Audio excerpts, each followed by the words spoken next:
Terms, rules and procedures apply. Players must be 16 or over. Hi there, small business owner. Your tiny QuickBooks team here. Just a quick reminder that we take care of calculating and filing your VAT and payroll taxes, which makes it easier for you to manage throughout the year. That's right. You're not missing out on any tax savings. Not on our watch. For available tax products, visit quickbooks.co.uk.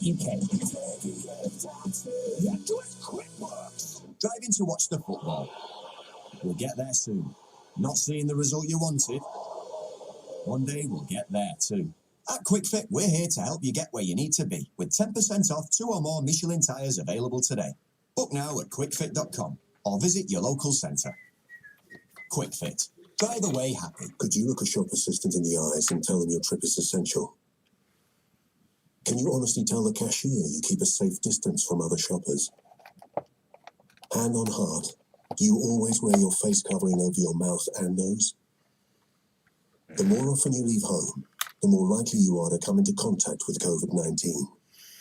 Try to shop less often, and if possible on your own. Stay home. Protect the NHS. Save lives. This is LBC with Nick Abbott. We are talking about the effect that Keir Starmer has had on the Labour Party. Some say not enough. Others say hold firm. He's doing a good job. What's your opinion? 0345 6060 973. Falkirk. Hello, Raymond. Hi. Good evening, Mr. Abbott. How are you, sir? Good, thanks. That's great. 1 out of 2 is not a bad average. My blood pressure's gone through the roof over the last 10 days with regards to everybody jumping on the bandwagon that Mr. Starmer isn't good enough for the job because he hasn't got a modern-day personality, like as if it's a cabaret show.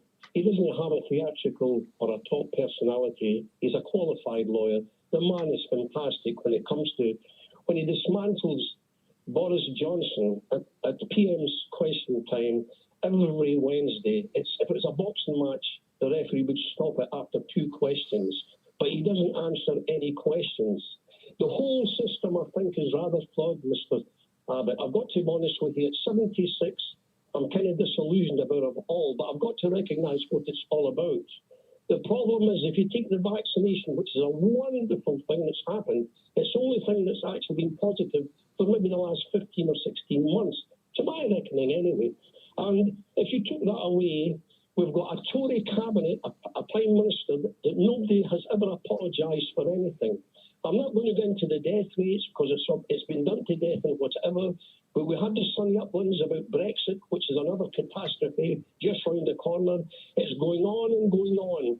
And at the end of the day, the standard I'm going on, I'm sorry, this is like a tirade now, it's an attack. It's not on you, Mr. Abbott, please, because you're the one person that can, you have a great sense of humour and you listen, you're very patient. But I'm coming to the end of my tether. Mr. Starmer has more problems with his own party than he has with incompetence of the whole of the Tory government. The Tory cabinet themselves are an absolute nonsense. Charlie Caroli was the best-known clown we've ever had. They outstripped Charlie Caroli by a mile. We've got a Prime Minister who's on now. I think the next thing he's going to be talking about is obesity. He's faced overweight himself. Practice what you preach. For God's sake, honestly, he always seems to be as if he just put his jacket on. His trousers never seem to fit. He's either been to the toilet, there's no toilet paper. The man seems to be in total disarray. And yet, go on. But the Tory faithful love him to bits because he is Boris the personality. Exactly, precisely, and that seems to be where we are with politics in the world. I mean, America went through this for 4 years, and then finally they appear to have regained their senses and voted for somebody who's a lot more boring. But we haven't got to that stage yet. We're still caught up in the clown act. Mr. Abbott, could I say something, please? Sorry. Mr. Abbott, could I say something to you? They're talking about patriotism. What happened at Washington 6 weeks ago? Would you call that patriotism? I'm fed up listening to this Rule Britannia. I know I'm Scottish. The problem we've got, the break-up of the United Kingdom is round the corner. I voted Labour all my days. I'm a Labour supporter. Let's get behind them. But the left Labour, Chris Williamson, all these lefties, they're having a go, constantly having a go. Mr. cabinet. They're lacking the likes of Yvette Coopers. I like Nick Thomas Simmons, cracking guy, intelligent. We've had this idea. We've said it's not personality politics. For goodness sake, let's get serious. Let's get down to business. We've got Boris Johnson lied to the Queen. He pulled Parliament. Michael Gove.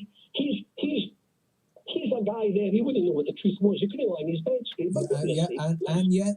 And yet, they're still more popular than the Labour Party are. Boris Johnson is viewed as a better leader than Keir Starmer is. So they're doing something right. They're appealing to the public with the act. Thanks for that, Raymond. Take a couple of deep breaths. I've said this many times. It's Boris Johnson's act seems to be bomb-proof. He's doing the exact same thing now as I expect he did when he was 5. And it worked when he was 5, and it works when he's 55. He's got the hair ruffled and the suit that's crumpled and that, oh, who, me, act going on. And I think it just breaks down people's defences. It's almost as though people want to mother him, and it allows him to get away with anything. And then he's got the sort of hurt puppy dog eyes. And it breaks down people's defences to the point that they want to adopt him as a pet.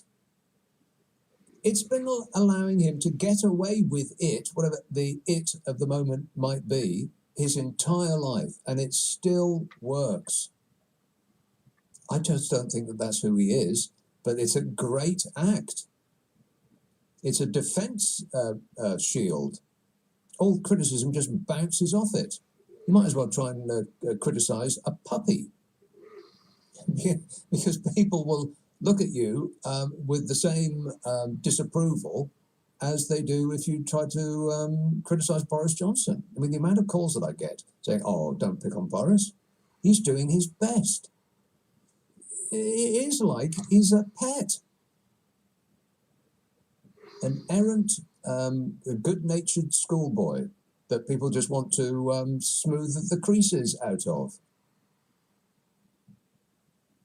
And Keir Starmer isn't any of that. He hasn't got an act.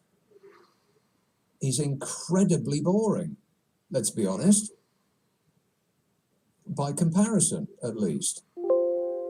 And America seems to have got to the point that they want boring now. But then their version of Boris Johnson was considerably more clownish and louder than our version of Donald Trump.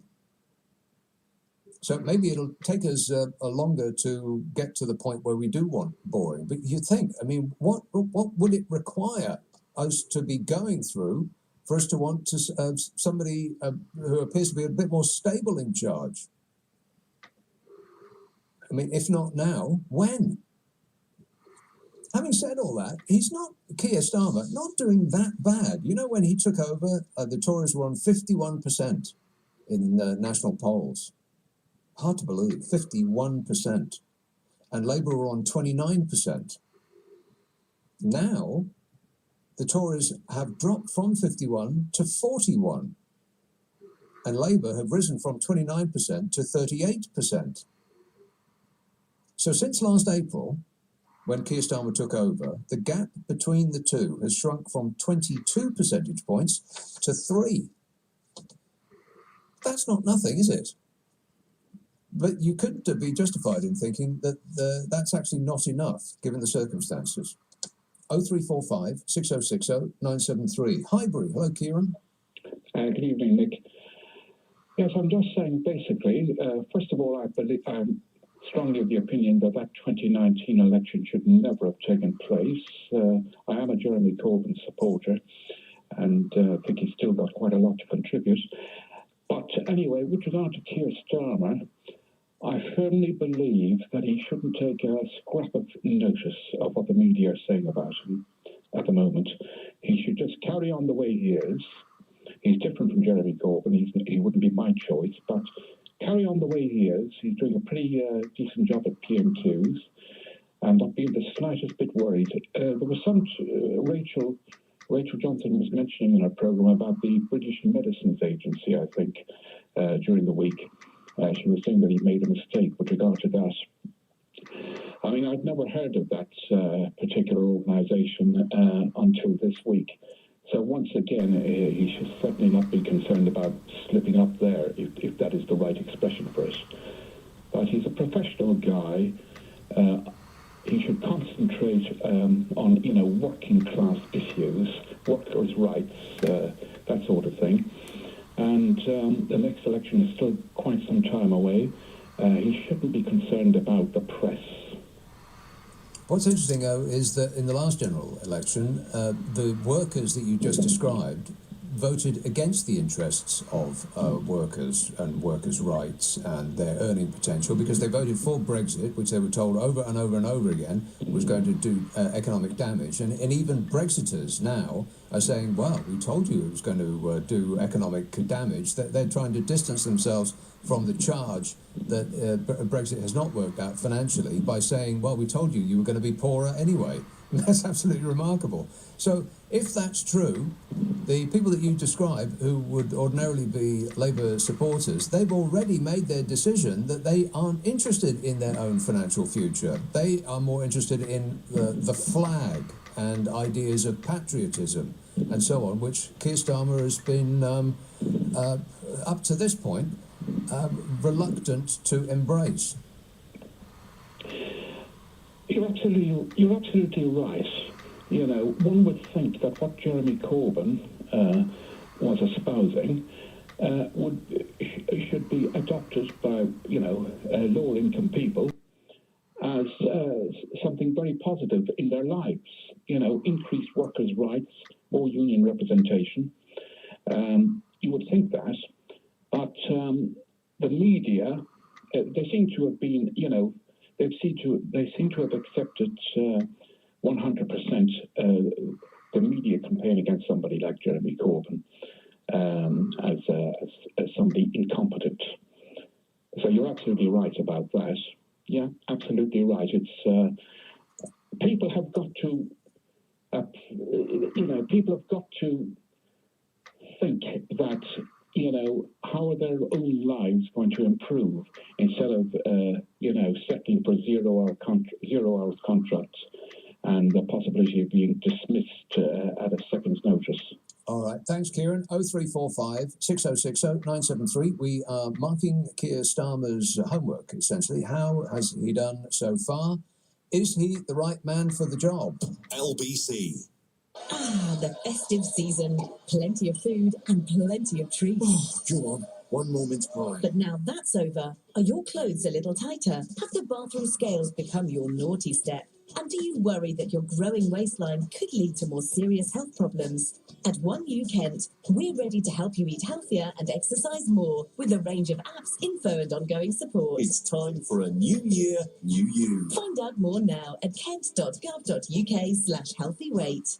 This Valentine's, you can taste when it's the very best of Waitrose with our #1 range. There's Côte de Boeuf 30-day dry-aged with a fine marbling and a unique rich flavour. Champagne truffles made with single-origin darkened milk chocolate, cream and brut champagne. And chocolate praline heart desserts with a luscious mousse, praline centre and crunchy nibbed hazelnuts. #1, the very best of Waitrose and Partners. For your #1. Selected stores subject to availability. On your phone, it's just a photo of your dog in the park. But on a new Samsung Galaxy S21, it's An epic portrait of a noble beast filmed with 8K video snap then frozen in photographic form. A tornado of flailing fur rendered in glorious megapixels, jaws clamped around its squeaky prey. A truly shareable sight. the new Samsung Galaxy S21 Plus 5G, made for the epic in every day. Available now. Drop it. Good boy. If you're an investor with an ear to the ground and an eye to the future, meet fellow investor Ken McNabb talking about buytoletcars.com. I've been an investor with buy-to-let cars since December 2014. I've had 6 completed deals. All of these have gone like clockwork, so well worth investing. Ken is one of buytoletcar.com's many investors who has enjoyed outstanding returns. Are your investments giving disappointing returns? Aim higher. Look at switching to buytoletcars.com. Funded by people for people. Investments can go down as well as up. Past performance or experience is not a guide for the future. Visit buytoletcars.com. Hey, Harry. Hello, mate. Set smart TV to record the football later. You got to be joking, and you ain't got a blooming clue. But I tell you what, if you want to chuck a few quid on it, your best bet is to try that Bet Victor app. Even I'm a whiz on that. Listen, I've got a little tip for you, and you didn't hear this from me. Oh, that'd be Sandra with the shopping. Sorry, mate, I've got a dash. Listen to Harry and make your best bet with Bet Victor. 18 plus, please gamble responsibly. Son, seen the remote? Global Player is the official LBC app, and you can catch up on shows from the past 7 days whenever you want. Global Player, radio, playlists, and podcasts. Download it from your app store now for free, or go to globalplayer.com. Leading Britain's conversation. LBC with Nick Abbott. We are talking about the performance of Keir Starmer, and this tweet says, it's from Paul, East London. He says, we just need more grown-up politicians at the helm. Starmer is trying, but it's not enough. It's simply not good enough, or rather, it's simply not good for any democracy to always have the same party in power. Even a joke democratic system has to refresh its punchlines sometimes. Now that the jab has arrived, people are starting to forget what happened leading up to today. 11 months later, we're talking about borders and quarantining travellers. Yeah, it does seem remarkable that people have forgotten everything that happened in the last year and are just concentrating on what's happened in the last week. Amazing, really. Kingston, hello, David. Yeah, hi, Nick. Boris Johnson is like Winston Churchill. I think it's very unpatriotic to say anything negative about him at all, especially a wartime that we're in the moment. No, I'm not being serious. I think that the trouble with Keir is that he isn't really in opposition to Boris. He just kind of says that he'd do whatever he did, but a bit better, or a bit sooner, or a bit more severe, or just do a better job. He hasn't actually offered an alternative at all. I think he does a bit of a rubbish job. I was thinking that this 15-year-old kid that was troubling Chris Whitty, I think he could probably do a better job than Keir. You know the kid I mean, that went viral for troubling. Right. Yeah. I think he's probably would be more of an effective opposition than what Keir is, because he doesn't. You say, well, one day we can have an inquiry. They could have an inquiry right now, and it could be hosted every week by Keir, challenging him and all the things that he's done wrong, and trying to get things on the right direction. But instead of that, there's just a complete opposition silence. The problem that Keir Starmer has probably is unique to this moment, and it's the tendency for people to rally around the flag in times of a national emergency. When we go to war, whether or not we eventually agree with that war, at the moment of prosecuting the war, people are in support. And this has happened with all of the recent wars in recent memory that we've had. We subsequently decided we didn't like it, and we wanted the people who took us into it to be prosecuted. But at the moment that we went in there, it was everybody was waving the Union flag and sending our boys off the docks, and we were all fully behind it. It's the same thing now. People in moments of national emergency, they rally around the flag, and anybody who says anything contrary to the leader is a traitor. And I think that's that colours his Keir Starmer's response, surely. Well, that's how it's been portrayed, but I don't think it is an actual war. We don't have we don't have a country to rally against. And it's these policies which have led us to one of the highest death rates. I mean, and there's so many dangerous effects of the policies which he's carried out, which he could take to heart. I mean, like I said, this kid was right with what he said. They had lied to us for the second lockdown. They weren't truthful about the data. And there's so many things that he could be saying and challenging him about. And they're supposed to be the Labour Party, and yet they've shut down so many industries, and he's not standing up for them at all. It's just shocking that he's not doing that, rather than, like I said, wait for an inquiry that might come, might never will, when he's got so many scientists, so many experts that he could take advice on, that could keep him updated every week, and he could just get him on track, and people would come along and think, oh, well, maybe there is a different way. Maybe we don't have to lose our jobs and lose our homes, and the country doesn't have to be financially ruined, and this guy seems to have the answers. But instead he just says, oh, well, I'll do the same thing, just a bit better. Yeah. It's pathetic. Okay. All right. Thanks, David. I mean, I suppose the other side of it is the coverage that each individual gets from the media. I mean, if regardless of which side the media barons would be supporting, if you were trying to sell papers, for instance, and you had one chap on one side who was saying lengthy cogent arguments in a quiet voice, and another chap on the other side who pre-ruffled his hair and was waving his arms around like a clown, you'd concentrate on the clown because it's going to sell you more papers. So there is that. Edinburgh, Marion. Oh, hello. Marion. Can you hear me? Yes, Marion, go ahead. Oh, hi. You kind of just said one of the things I was going to say to your last caller in about being unique to this moment. I think Keir Starmer's doing okay, and I don't think he can do much else just now because of the riding the wave of the vaccine success. You know, it's like shooting the person down. I think what he needs to do is just get into the whole cronyism, all that sort of stuff. Start calling them out for their really rotten things. Yeah. And he doesn't need to do it big in his face. Just start sowing the seeds that this is wrong and make it a thing. You know, because I think it's long overdue that they started making a big thing about this. And apparently that is going to begin tomorrow, and they really need to hammer that constantly. Yeah, it's completely. It's so wrong. I mean, I think one of your previous callers said they need to get into the working class things. And just get just get into the things that are downright wrong. Just absolutely point out and call out the wrongness, because everyone can see it, you know. But you can't scare Boris Johnson just now with the vaccine wave. Right, so I think that the plan may be to take the horse out from underneath him. The news on this is that Labour's Shadow Cabinet Office Minister Rachel Reeves has written to the companies with Tory links, which received the 10 biggest public sector contracts since the pandemic began.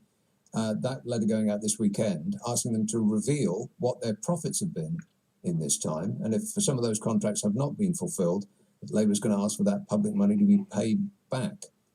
I just hope that the public can pay attention to this story for long enough to see see the outcome. Well, it depends where it's going to be published, I suppose, eh? Right. All right. Thanks, Marion. 0345 6060 973. You can text 84850. Email nicka@lbc.co.uk. And if you're on Twitter, it's @LBC. Chester. Hello, Jonathan. Hello. Jonathan. Yeah, Mike, I'm a very centrist guy. I voted for Labour in 17. I didn't in 19.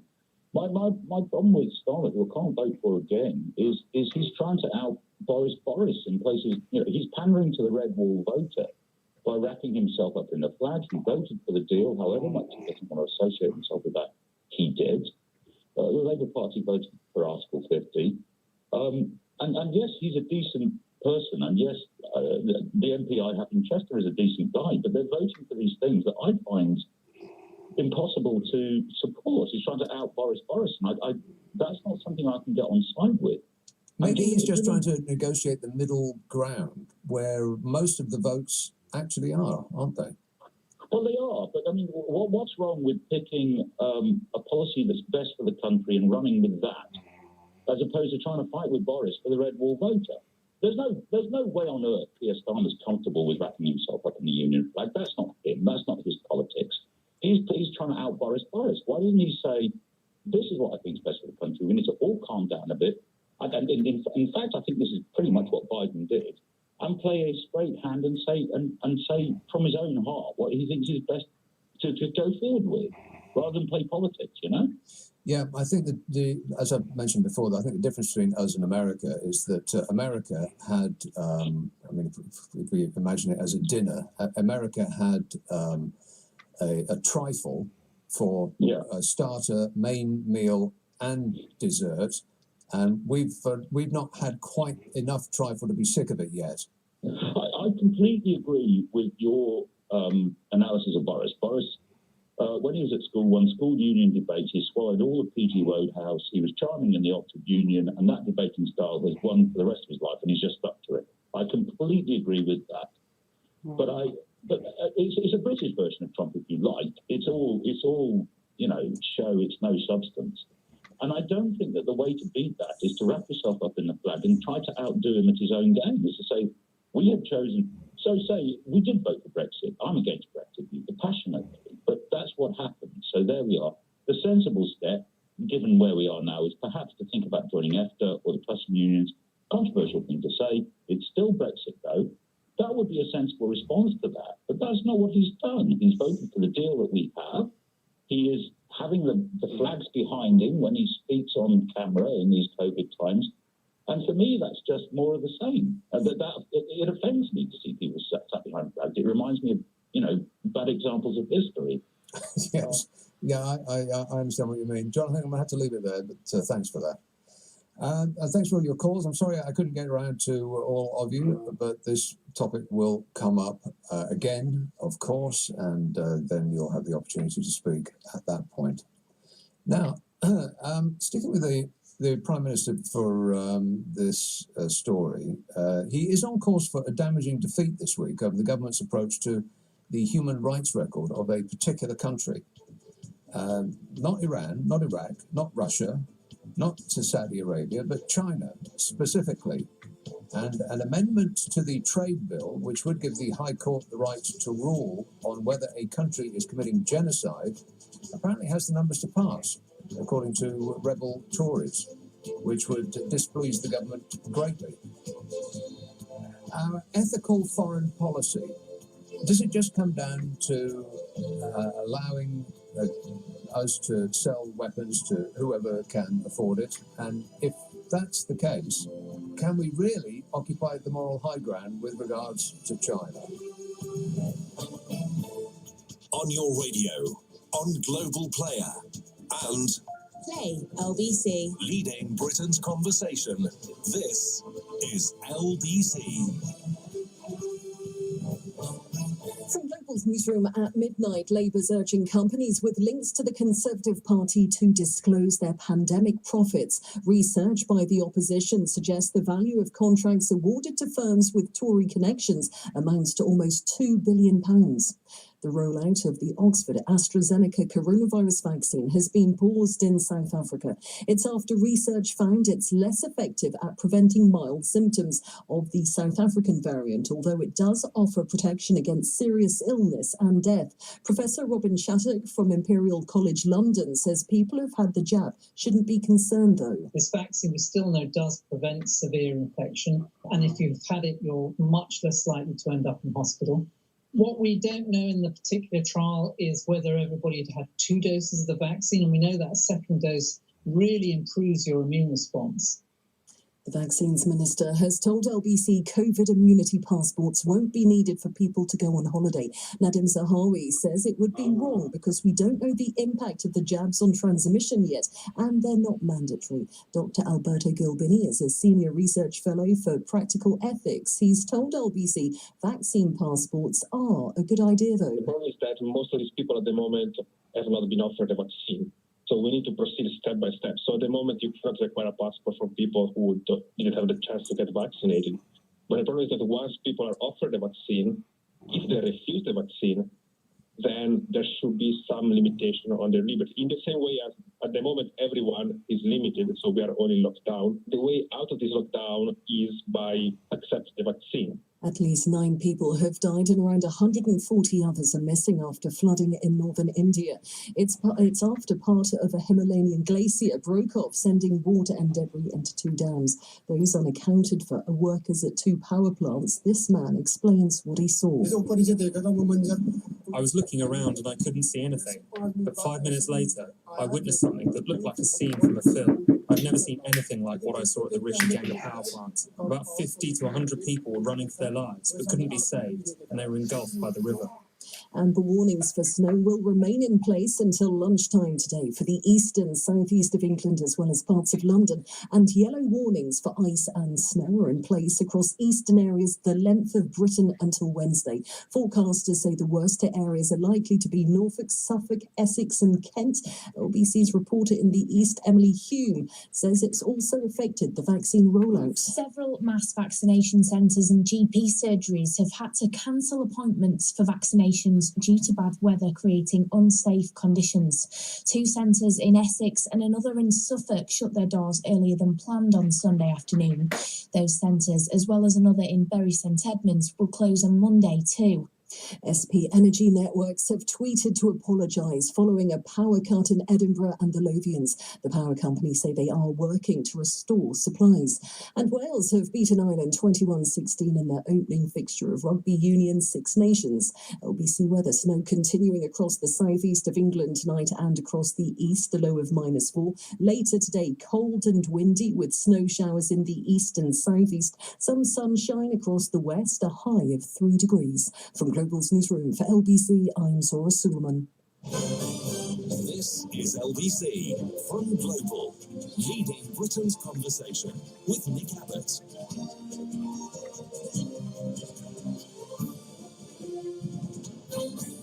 So the Prime Minister is on course for a defeat this week over the government's approach to China's human rights record, an amendment to the trade bill, which would give the High Court the right to rule on whether a country is committing genocide, apparently has the numbers to pass, according to rebel Tories. The plan is designed to ensure the government has to rethink trade agreements with China because of its systematic abuses against the Uyghur Muslims. The problem with that, of course, is that China has an economy, the only one in the world, that is surging forwards. They've got all of the money that we don't. And we are in desperate straits for, among other things, the lights to be kept on. And it is China that we're looking to build our next nuclear facilities, apart from anything else. Earlier tonight, I spoke to Professor Steve Sang, who is director of the China Institute at the London School of Oriental and African Studies.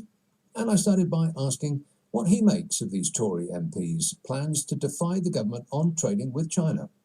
I think it is a appropriate thing for the governments to rethink the relationship with China. I think we should engage with China, but how we engage with China should be on our terms and not on the Chinese government's terms. But what does that mean on our terms? Well, we do have to uphold our basic values and our fundamental principles in protecting human rights. And we should not be making compromises on those matters just because of trade with any country. But we do specialise in doing business with countries who have dodgy internal and foreign policy, don't we? It's if we start to pick fights with every country that we might not agree with, if we look at them through a microscope, then we'll be doing business with ourselves. Well, I don't think that is what I am advocating. I don't think that is what the Foreign Affairs Committee is advocating either. There are countries which are engaged in activities which we disapprove of. There are countries that engage in very, very disagreeable activities that are crossing the line in terms of the basic principles. When we are looking at what happens to the Uyghurs in Xinjiang, we are potentially looking at acts that would meet the UN's definition of crimes against humanity. Yes, but if there's an enormous list of whatabouts, though, if we start to if we start to draw lines in the sand, there's what about Iran, and what about Iraq, and what about Russia, and what about Saudi Arabia, and where does it end? Well, which one of the other countries that you mentioned are being seen as engaging in crimes against humanity? Now, I think that is the important distinction we have to make. And it doesn't mean that we do not trade with China. It means that when we trade with China, we have to be very careful. We have to make sure that we are not trading in a way that support acts which are involved in Xinjiang that would support the kind of crimes against humanity against a particular people there. Right, so it's the number of people that are being killed rather than the principle of killing innocent people. No, it's not just the number of people. And I think we also have to be very careful about what we are saying here. The Chinese government is not putting the weaker people into gas chambers as it happened in the Third Reich during the Second World War. That is not happening, and nobody is saying that. But there are very clear definitions by the United Nations as to what would constitute crimes against humanity. And at the moment, there are a lot of evidence to suggest that kind of activities are happening in Xinjiang. And we are looking at a country which have a lot of people who are happy to pay a bit more, for example, to buy fair trade goods rather than goods being manufactured, produced in conditions that we do not find agreeable with. But surely if we are making a moral decision about the Chinese government, then doing any kind of trade with China is just going to bolster that regime, isn't it? Well, as I started off, I say that we should continue to engage with China. We should be engaging with countries across the world, and many of them happens to not share our values. And some of them are quite disagreeable regimes. It doesn't mean that we do not engage with them, because if we did so, we would be very, very isolated. And that's not the ways to go about it. But if we engage with China and also sustain our baseline, we can then have a conversation with them to encourage them to change their policies in Xinjiang.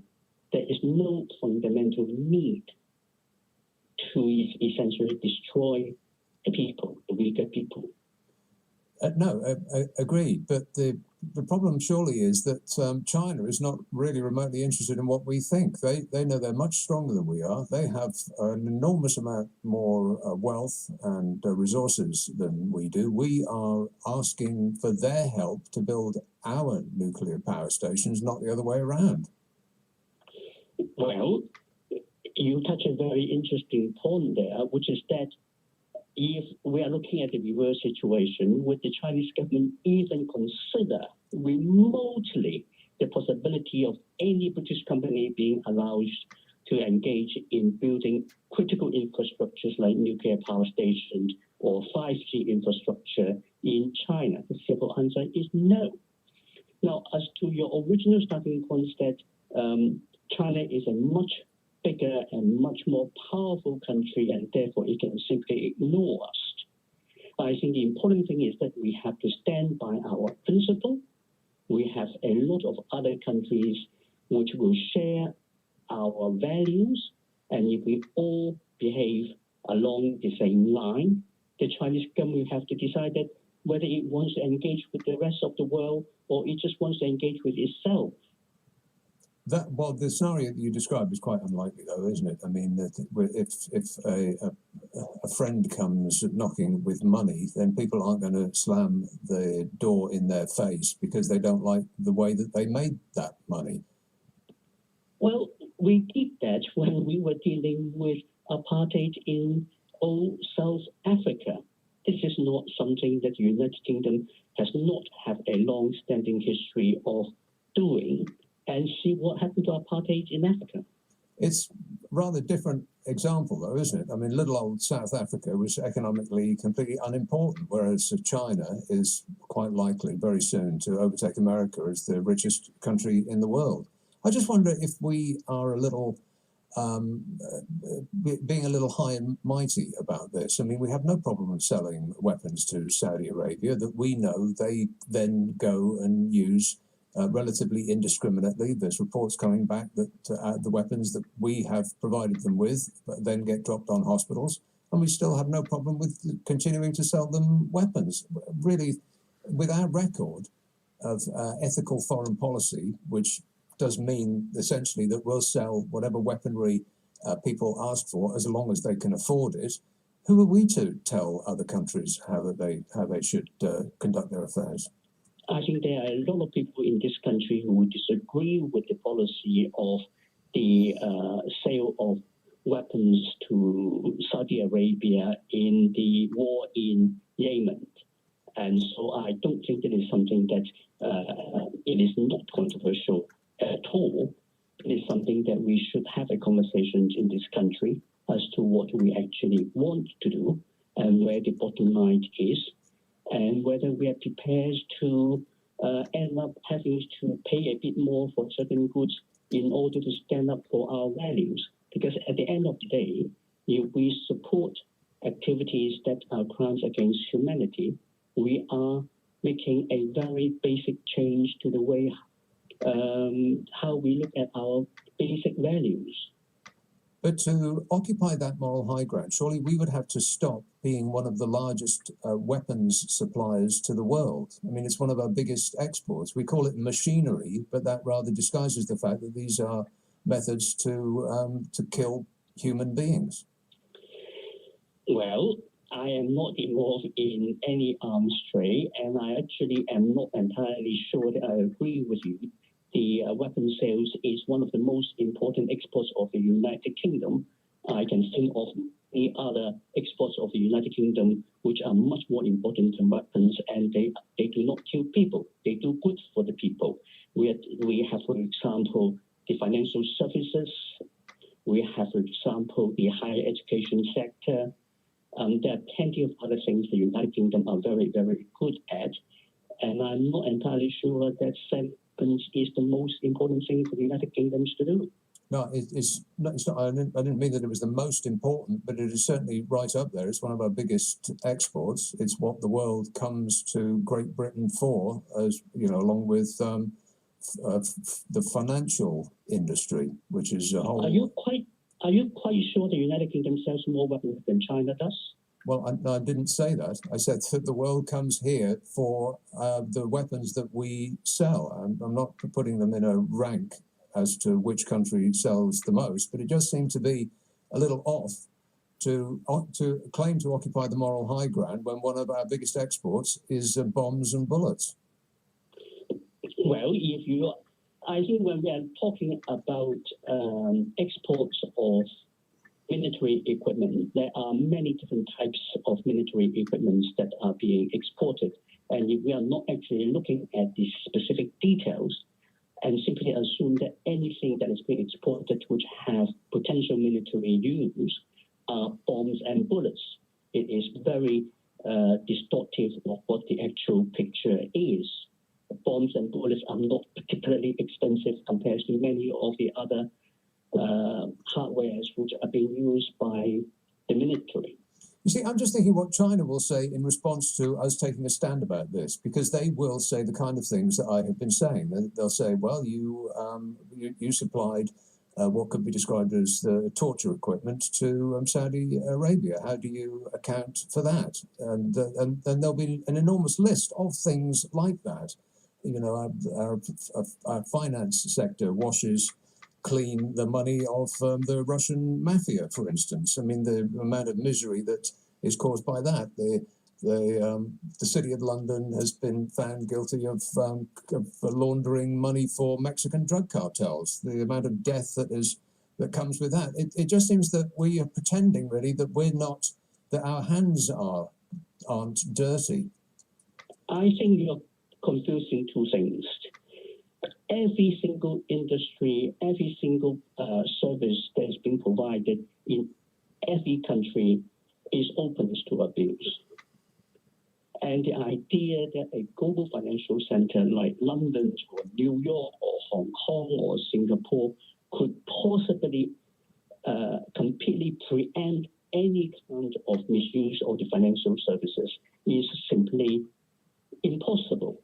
I agree. To say that because something like that had happened, and therefore we should lose all our moral scruples and support crimes against humanity, is an enormous jump. Well, yeah, I agree that it is impossible to run an enormous financial business completely cleanly, but it does appear, and the fines bear this out, that the financial sector in this country have actually gone after that money and turned a blind eye, knowing full well where it comes from. But, I'm not in agreement with doing something like that. I don't think we should be doing that at all. And I would disagree with you that the financial conduct authorities simply turn a blind eye to that kind of abuse that happens in London. I believe that they actually do what they can to tackle them. Yes, I would agree. The Financial Conduct Authority does, but the banks themselves who are guilty of laundering this money in the first place, they seem quite keen to take it. Essentially, I'm just making the kind of points that the Chinese government will say, well, hang on a minute, you can't criticise us about what we're doing because look at your record. Well, the answer is very simple. There are common criminal activities which happens everywhere in every country at all times. There are crimes against humanity which, by the agreement of the United Nations, we do not tolerate.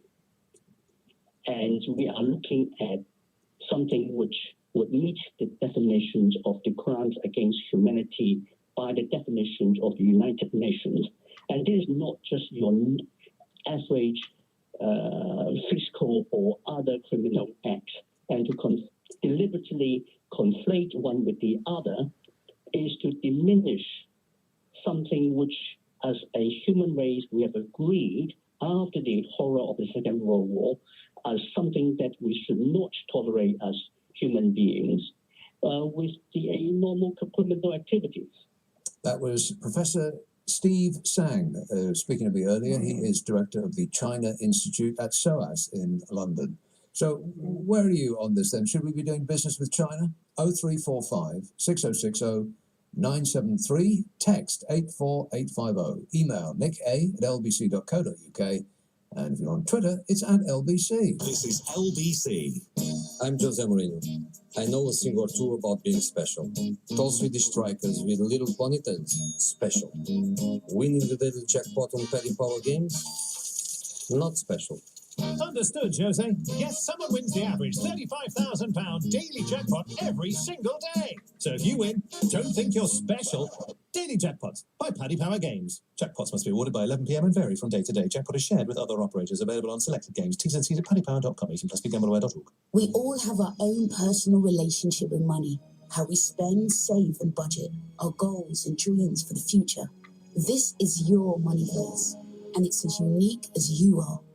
And the Barclays app can help you master it. It helps you see how you're spending and any upcoming scheduled payments, so you can make a clear plan for your money. Master your moneyverse and make money work for you. Barclays.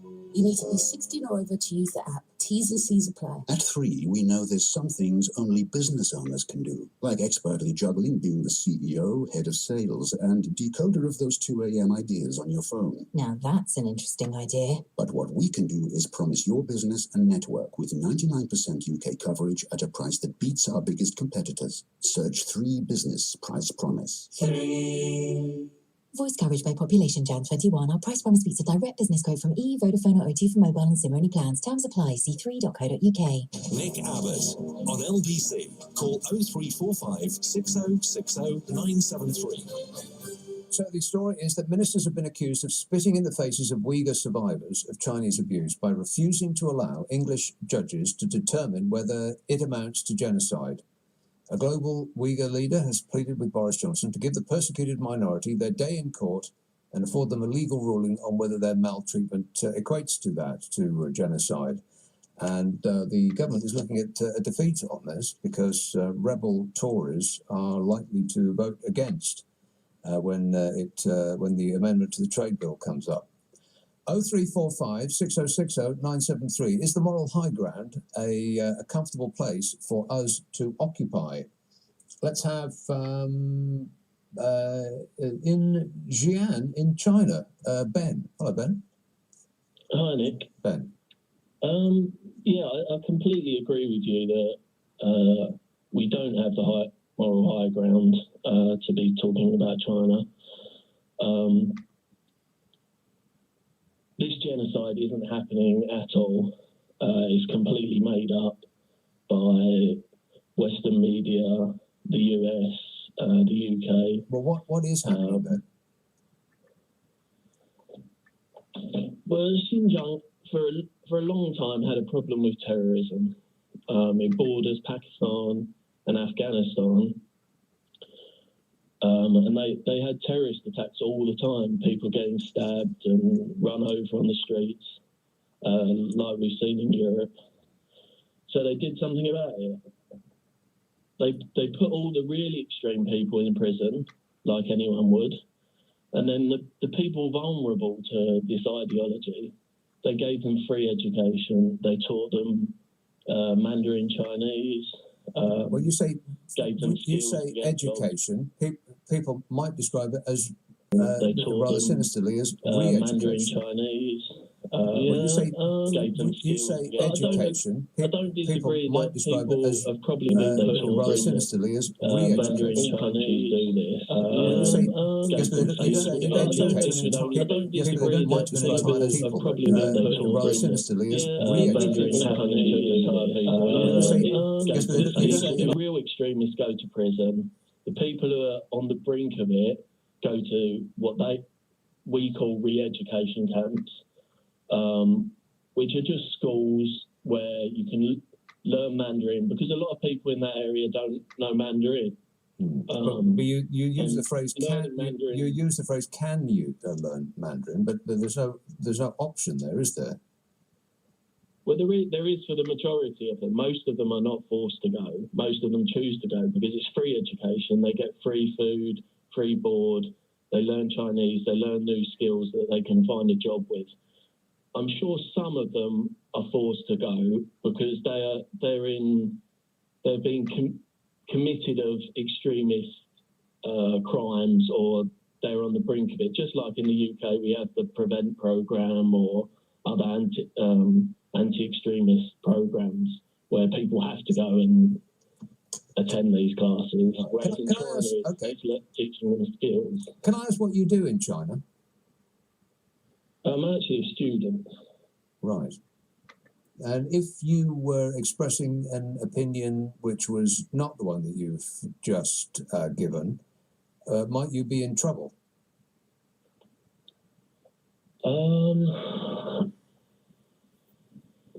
I don't know about that. I'm pretty sure they wouldn't really care about me unless I was some massively influential person. But I have no problem with criticising other parts of China, but I have looked into this a lot, and the evidence that is provided is very weak. I'm sure most of your listeners have read the recent BBC article interviewing the woman who said she'd stayed at one of these camps and been beaten, tortured and gang raped. I don't know if you've read that. But last year, in February of 2020, this woman also gave another interview with BuzzFeed News. Any of your listeners can look this up. And she made no mention of being beaten or gang raped or anything. She actually said it wasn't that bad a place. We got free food and we learned new skills. The only bad thing was we had to stay there.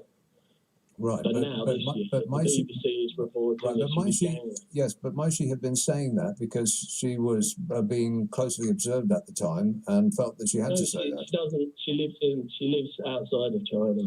I think she lives in the US. Okay, and the news that you're getting. Sorry to interrupt, but the news that you're getting in China is that just the Chinese state news media that you're getting, or can you access news sites from all over? Yeah, I read Chinese news sites, but I also read the BBC, and obviously I have a VPN, so I can access anything you can access. Right. Facebook, LBC wouldn't be allowed when you have Imagine the Eyes show. Right. Okay. Can I just say one other thing? Yes, go on. Going on human rights abuses, over 100,000 people have died in the UK, and only around 4,500 people have died here from coronavirus. In Xinjiang, only 3 people have died. Nobody's lost their jobs. We're completely back to normal. Where is the real human rights abuses going on? Well, that's an interesting point. Thanks, Ben. 0345 6060 973. That was a call, I must have been on the landline from inside China, from Xi'an in China. Interesting point. 0345 6060 973. This text says, so they learn Chinese languages and that will help them prosecute crimes against injustices in Chinese courts. I doubt it. The guy's talking rubbish. So, not sure I entirely follow that. James says, sounds like this caller needs to renew his visa in a couple of days. Gaff says, I trade with Chinese companies. This week, I'm waiting for 6 large packages to arrive from 6 different suppliers. I'm prepared to suffer if the government stops trade with China, but if I stop trading on my own, nothing will change. We need to slap on a ban nationwide. We can't, though. Can we? We can't stop trading with China. They're too big. They have too much money. We rely on them too much. I mean, just by the skin of our teeth did we stop Huawei from being a part of 5G. Now, whether that was important, you could argue one way or the other. It seems an odd decision to make such a big deal about, considering that we were at the same time asking China to build nuclear power stations for us so that we might keep our lights on. It seems that we are intertwined with China completely. How can we extricate ourselves now that we are finding some of the things that they do to be that we find unacceptable? 0345 6060 973. It's 12:30. The news headlines with Zora Solomon. Labour's urging companies with links to the Conservative Party to disclose their pandemic profits. Research by the opposition suggests the value of contracts awarded to firms with Tory connections amounts to almost £2 billion. South Africa is pausing the use of the Oxford AstraZeneca coronavirus vaccine. It's after research suggested it was less effective at stopping mild symptoms of the South African variant, although it does offer protection against serious illness and death. And 2 people have been arrested and more than 50 have been fined after police raided a gym in Merseyside yesterday. Officers were tipped off that the venue on Gaskill Road in Speke were allowing people to work out during lockdown. LBC weather: snow continuing across the southeast of England tonight and the east, with showers across the northeast, a sharp frost elsewhere, a low of -4. This is LBC. We're facing the biggest health challenge of our generation, and we've shown that together we're stronger than ever. But to keep making a difference, we need to support each other. If you're a man and you've had coronavirus recently, then you might just have the antibodies to help save lives in your blood plasma. That's why we need men to donate. Giving blood plasma is safe, easy, and during this lockdown, considered essential travel. Be the difference. Search Donate Plasma or call 0300 123 2323 today. The stunning Samsung Galaxy S21 series is here with next generation camera and video. It's epic from every angle. And with Vodafone, you can save £360 guaranteed. Simply trade in a Galaxy S9 or S10 using our trade-in tool. Order online now and save £360 on the Galaxy S21 series. Ready? Vodafone. based on saving £15 per month on a 24-month plan. Return device must pass trading checks. Details and terms at vodafone.co.uk. A friend said to me, give me one good reason why I'd want to go away on holiday this year. So I said, Saga, there are many reasons, such as they're only those who are fully vaccinated for coronavirus can travel policy, or their booking amendment option just in case your vaccine is delayed. They even include door-to-door VIP chauffeur service if you're flying long haul or going on a cruise, plus a private balcony with every ocean cruise cabin. Talk about escapism. With Saga's 70 years of travel experience, why wouldn't you want to swap your lounge for a lounger this year? Search Saga Travel. For full details of the coronavirus vaccination policy, see our booking conditions. VIP travel service available in the UK up to 250 miles. Only for ocean cruises and nationwide for long-haul travel. Over 50s only. T's and C's apply. Hello, I'm Vicky Butler-Henderson, racing driver and motoring journalist, and I'm passionate about empowering consumers. If you currently own or have owned a Mercedes diesel vehicle made between 2009 and 2018, you might be eligible for thousands of pounds in compensation due to their alleged use of emissions controlling devices. To join the claim and find out if you qualify, visit mercedesemissionsclaim.co.uk or text JOIN to 85222. Whether you're dreaming of the holiday of a lifetime or a lifetime of holidays, what you need is dream come true money. Luckily, Tuesday's Euro Millions jackpot is just that. Incredible dream come true money. Euro Millions from the National Lottery. Play on app, online and in-store. Account terms, rules and procedures apply. Players must be 16 or over. This is LBC with Nick Abbott. So there's going to be a showdown with the government when the trade bill returns to the Commons on Tuesday. Tory rebels are seeking to force a fresh vote on what they call the Genocide Amendment, which aims to hand judges the power to rule on whether another nation has committed genocide before we in this country can enter into a trade deal with that country. So if this passes, then it won't be the government that decides who we do trade with. It will be judges. How do you feel about that? 0345 6060 973. Streatham. Hello, Joy. Oh, good morning, Nick. How are you? Good, thanks. Yeah, I believe your caller, Professor, I'm not sure what his name is. He's a professor of Chinese studies. That's the only, I would claim, that's the only topic he should be allowed to discuss because he doesn't seem to have much broad knowledge. Each time, I'm going to give you a few examples. Each time you made a reference in terms of Britain and Britain's role in several atrocities, he put it right back to give the impression it isn't that bad. My starting point is this. Britain, America, France, and Germany are in no position whatsoever, specifically Britain, France, and America, to dictate humanity to other countries. This is not in defense of China, far from it. It's simply because when you yourself have committed atrocity in several parts of the world, and then you have the audacity to then want to lay claims on another country in regards to abuse of human rights, first you need to start by cleaning up your mess. Are you talking about what sort of acts are you describing? Okay, now I'm going to go through some countries. I'm going to start with South Africa. When you think of Kenya, there are several other countries in Africa where Britain has been involved. Or in coup, assassinations, and that's why I listed specifically, and these are all public information people bothered to search.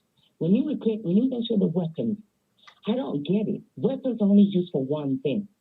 When it's sold to a country where you know there's already war. And how can Saudi Arabia, when Britain sells weapons to Saudi Arabia under the claims of, to try and get them closer? It's nonsense. But the professor would not even acknowledge that. I mean, I don't get it. You know, you're interested in what's happening in Wuhan, but yet, how many millions of people are dead in Syria because, the murdering rebels, but yet will attack Russia for abuse of human rights, because no. I need this government to stop by dealing with the crimes of this country.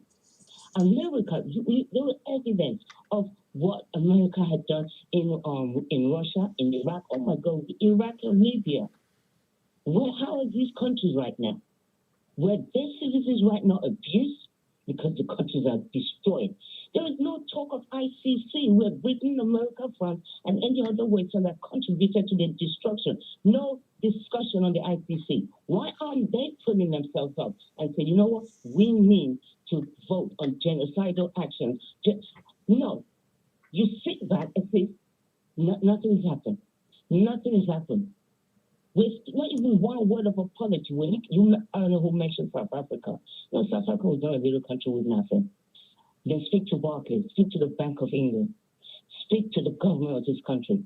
They did not support the fight against apartheid. Britain was the first country to step back because why? Because this one was benefiting so much. The billions that are stolen from Africa, this is something else that infuriates me. We talk of aid to Africa. You're not giving aid to Africa. Billions that are stolen from Africa. Where are they? Okay, Joy, you make a good point. It does seem a little strange for us to try to slough off everything that we are that is in our history, to wash ourselves clean as though we are a brand new country in occupation of the moral high ground, to decide on who is and is not legal, decent, honest, and true. I mean, particularly as many of the things that you describe aren't historical crimes, if you want to put it like that. I mean, we're still selling arms to Saudi Arabia. We know what they're doing with them. That's the essence of our foreign policy. We will sell you anything that we make that kills people on one condition. You can afford it. 0345 6060 973. Louis in Bexley texts, what's the difference between 6 million Jews in German concentration camps and 2 million Muslims in Chinese concentration camps? China makes us cheap toys. We said as a nation, never again and never forget, yet we turn a blind eye to atrocities in return for cheap, faster phones, computers and shiny toys, all luxury, non-essential items. This is not a cultural difference, this is genocide. To cut off all trade with China is the only answer until all genocide is stopped. Yeah, but I don't think you can draw a direct comparison between the two. And also, if we stop doing trade with every country that is engaged in things that we find distasteful, then we're not going to be doing trade with anybody. Maybe Sweden, Holland, perhaps. You'd start to run out pretty quick. I mean, America, under the previous president, was killing, I can't remember what the actual number was, but it was a record number of people on death row. Donald Trump seemed to just be chewing through them. I mean, how did that sit with us? Just completely ignored it. Russia seems to have free rein to kill political opponents on our land, and they get away with it. I mean, the City of London, the financial services sector, seems to be practically dependent on dodgy Russian money. The estate agency business almost certainly is. And we don't seem to be bothered at all. As long as the money keeps pouring in, then no, we're not that bothered. But on this issue, we are. I just think that we're just too wrapped up in China.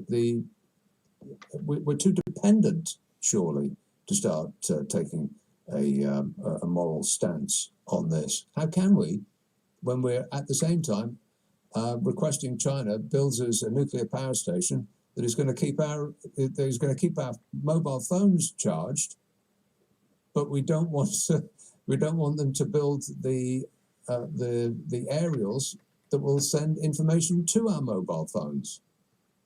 It just seems also such a bizarre position that we find ourselves in. I can't make head and tail of it. 0345 6060 973. Hornsey. Hello, Chris. Yeah, I've been listening to, especially your first speakers, using all this nice little fluffy language, like I'm used to seeing people in suits, and going, oh, there's like disagreement, and oh, we might not like this. Well, how about we see how well these people talk if they're given a taste of their own torture? Like the kind of stuff I'm seeing in pulled up photos of what they were doing to the people in Falun Gong. I can't pronounce it. The religious group there, and we can see people with horrific burns, scars. We're talking about, and not just China. How about how Thatcher was supporting General Pinochet in Chile, who is having women raped by dogs and having live tarantulas and rats inserted into various orifices. You've got things like Glencore is in the news at the moment in The Guardian. I've seen people in Africa with massive blisters, horrific scars all over their face, people being blinded in the news at the moment in The Guardian. I've seen people in Africa with massive blisters, okay, let's not start picking fights with multinational corporations. But what's your point, though, Chris? Okay, let's not start picking fights with multinational corporations. Make the rules that you can't beat around the bush and make something nice and gentle, like, say, calling the Magdalene laundries mother and baby unit. You can't just talking about, China, they're just being disagreeable to humans that we might not. No. Well, I don't think people are saying that. They're talking about genocide. Yeah, exactly. What is this? All these people, all these people are like having nice little discussions at their little middle-class universities. Give them a taste of some of the torture that is being done to others, and then see how fluffy they talk about it. Right, I don't think that's a very reasonable position to hold, though. We're talking about doing trade with China, not torturing people who don't have a problem with why don't they have China? It's all nice and distanced away, like all the big kind of massive pollution in Africa. It's all nice and distanced away. You're wearing your nice little suit, having your nice little cup of tea whilst you're debating this in things.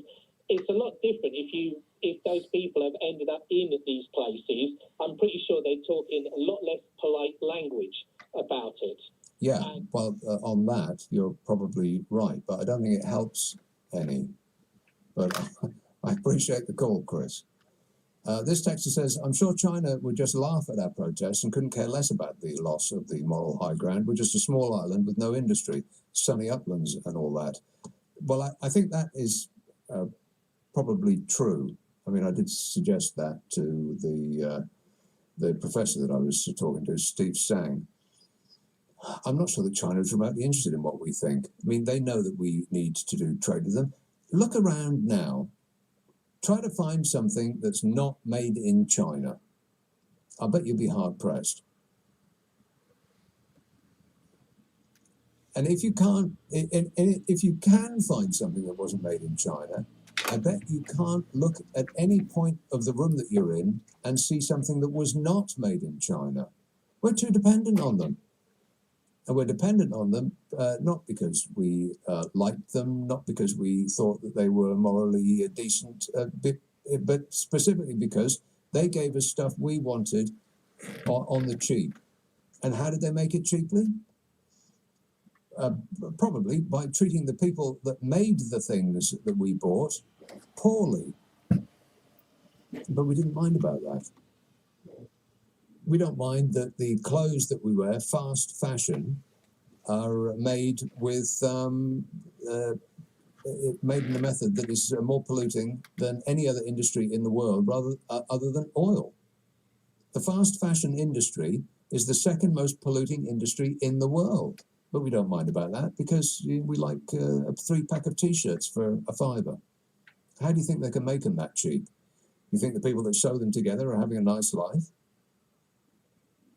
Children are changed to machines for, I mean, I'm making this up, but this is probably the exact scenario that we're talking about. Changed to machines in windowless rooms in baking hot heat for 10, 12 hours a day, 7 days a week. I mean, they certainly don't have sick days and holidays, and they're not paid what we would think of as a good wage, because otherwise the clothes that we are hooked on would be much more expensive, but we're not bothered about that. And all of the things that I'm talking about, people will they will suffer, and they'll have a terrible life, and they will die, But these things happen outside our sight. We don't see it, we don't really hear about it, because it doesn't all happen at the same time. And so we're not that bothered. And we're perfectly fine to do business on that basis. Just don't tell us about how people are suffering, as long as you can just keep providing what we like on the cheap. So I think us occupying the moral high ground on this is a bit rich, really. Your thoughts, please. 0345 6060 973. Text 84850. Email nica@lbc.co.uk. And if you're on Twitter, it's at LBC. Just to be clear, the mining company Glencore says it is committed to operating in a safe and responsible manner in accordance with all applicable laws and regulations, and that it actively manages and mitigates any impacts the operations may have on local communities and the environment. That is following what that caller was just saying just now in relation to allegations against the company's links to an oil spill in Central Africa. Just to be clear, 0345 6060 973. This is LBC. Coming up at 1 on LBC, Darren Adam. The government says no to plans for vaccine passports allowing people who've had the jab to go abroad. If they ever did permit travel, would you welcome one? Darren Adam on LBC. I don't mind how big it is. It's got to be big. Just need a regular smartphone, not the latest. I've got to have the latest. I mean, I'll pay a bit for it. I wonder what mine's worth on eBay. Only £230. Now we're talking. Sold at £230. Blimey. Time for a celebratory selfie. Now, what could I buy? Sell on eBay to make extra money. Buy, sell, eBay. The stunning Samsung Galaxy S21 series is here with next generation camera and video. It's epic from every angle. And with Vodafone, you can save £360 guaranteed.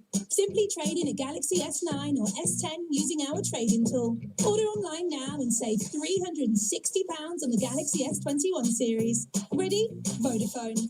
Based on saving £15 per month on a 24-month plan. Return device must pass trading checks. Details and terms at vodafone.co.uk. Food, glorious food.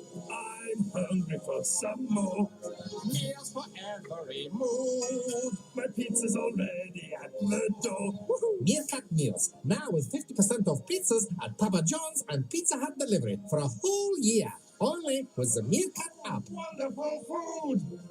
Glorious food. Qualifying purchase, one membership a year, £30 minimum spend. App only, geo restrictions and T's and C's apply. A little kindness goes a long way. That's why our Boots colleagues across the UK are always ready with advice to help you keep safe and healthy. Many of us have low levels of vitamin D, which we need to help support a normal immune system. So it's important to top up on what we're missing out on, especially during the winter. As Co-op Irresistible Prosecco and Fair Trade Milk Chocolate Hearts, we have everything you need to show them you care this Valentine's Day.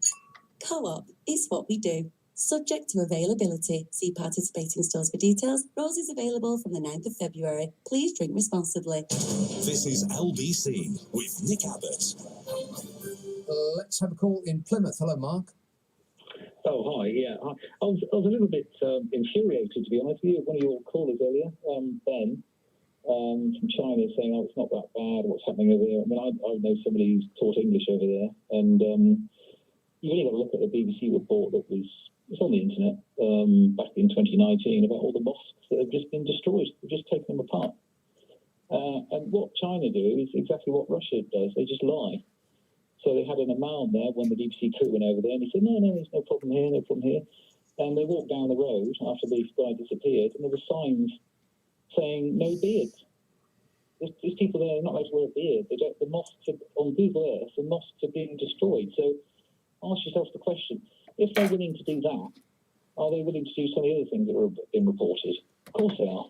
It's basically they just want them out of the country. That's what they're doing. Well, yeah, I mean, we're talking about religion. If you go to some Arabic countries, you have to adopt their their mores and the way they live their lives, and you cannot act in a Western way, otherwise you get put in jail.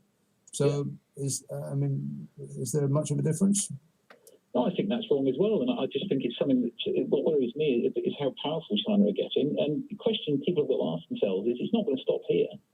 After this, what's next?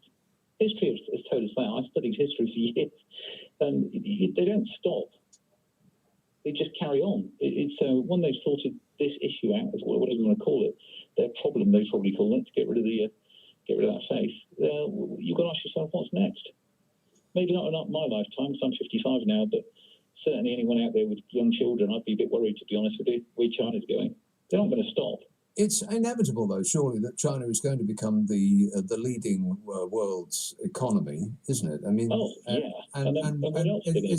it's specifically because of our and the Western consumers' desire for ever cheaper stuff. Greed.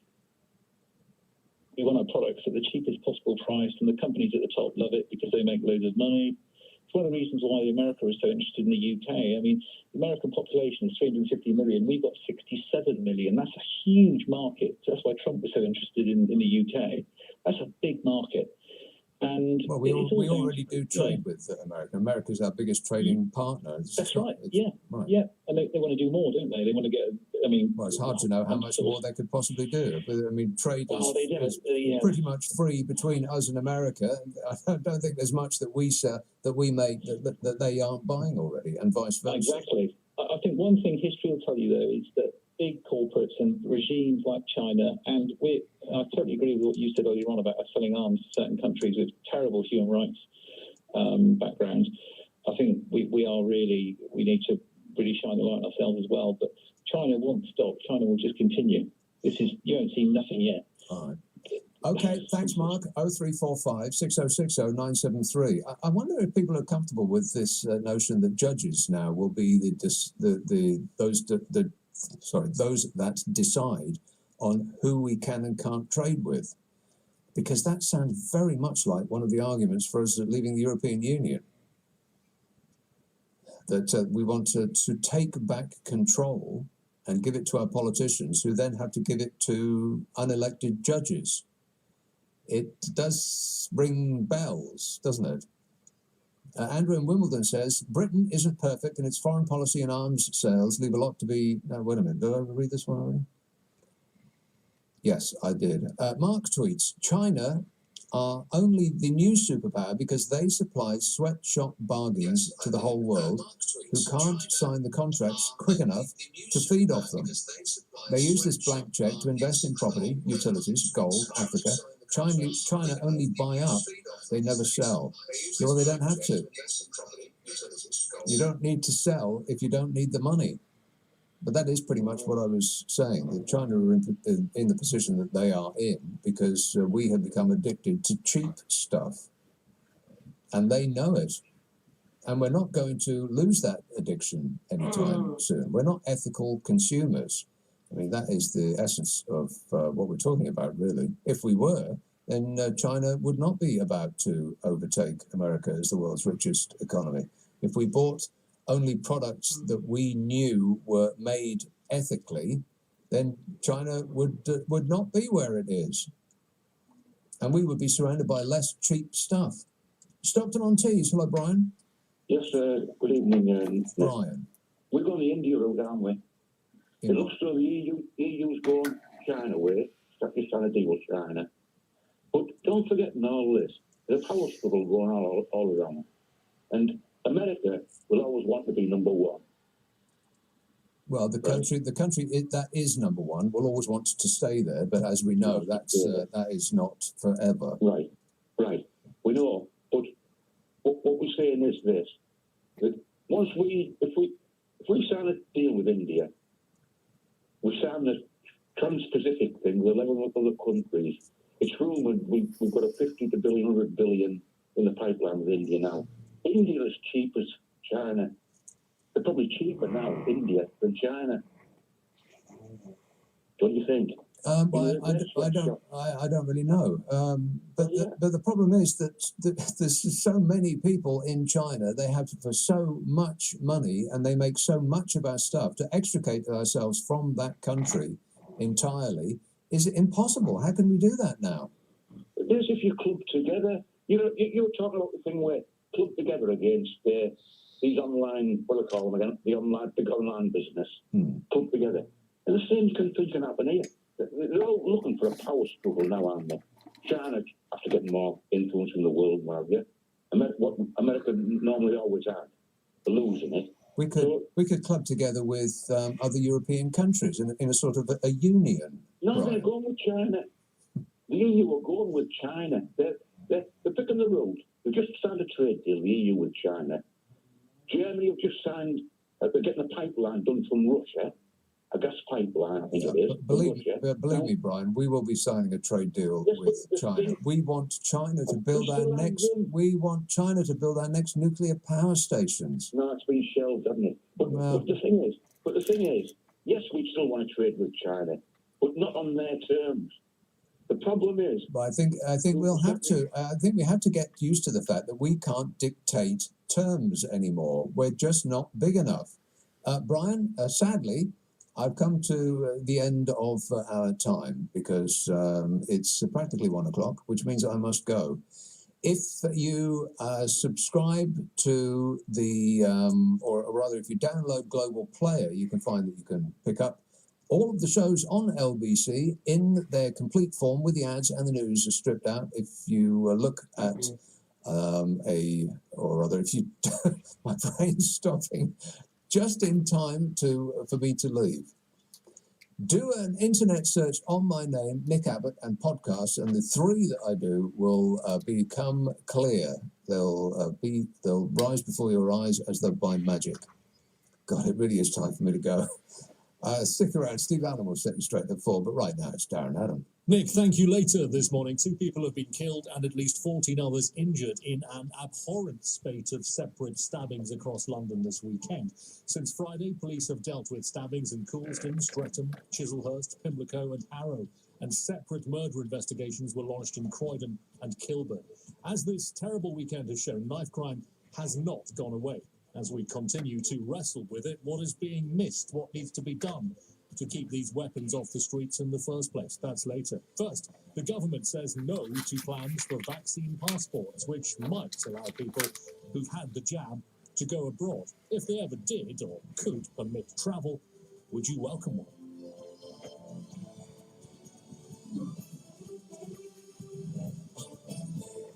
On your radio, on Global Player, and Play LBC. leading Britain's conversation. This is LBC.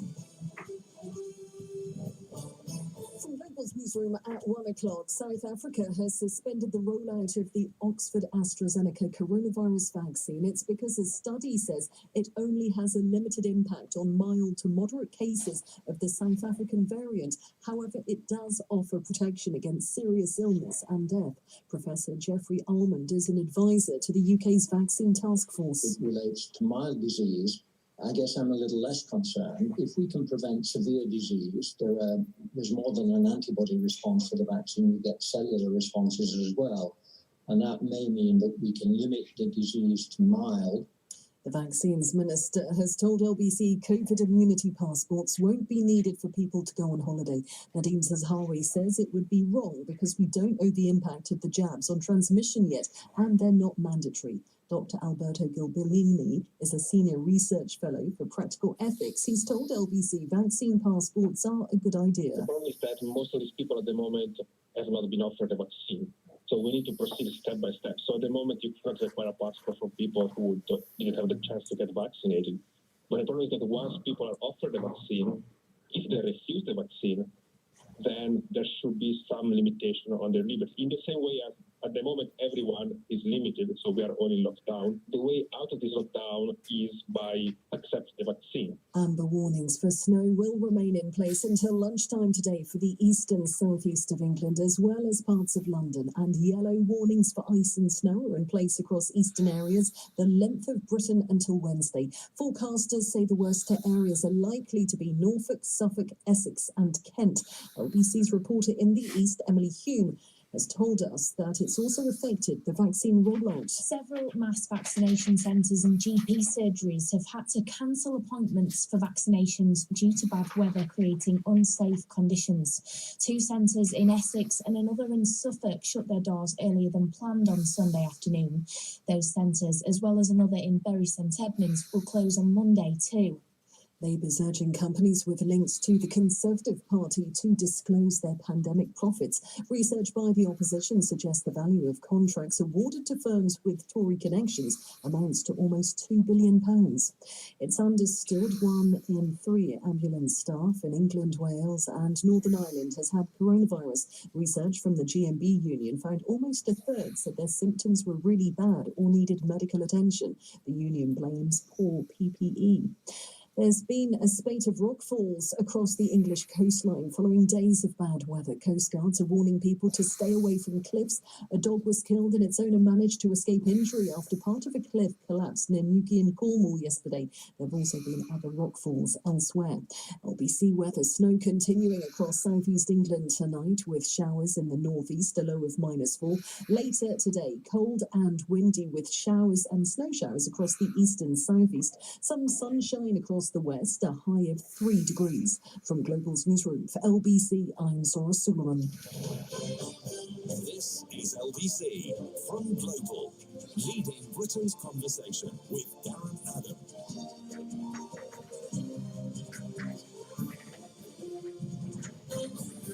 Good morning, 4 minutes past 1. Welcome to Monday, the 8th of February. It's LBC leading Britain's conversation. I'm Darren Adam here till 4 o'clock this morning. Hope you are well this morning. Later, a conversation that we have not needed to have for some time, but after the weekend that has been seen, it feels as if we do once again have to talk about knife crime and the best way to try to get to grips with this. It has not gone away. We know that after a weekend which has seen 2 people killed and at least 14 others injured, a spate of separate stabbings right across London. Since Friday, police dealing with stabbings in Streatham and Coulsdon and Pimlico and Chislehurst and Harrow, and separately murder investigations launched in Croydon and Kilburn as well. It's been a terrible weekend. It shows that knife crime has not gone away.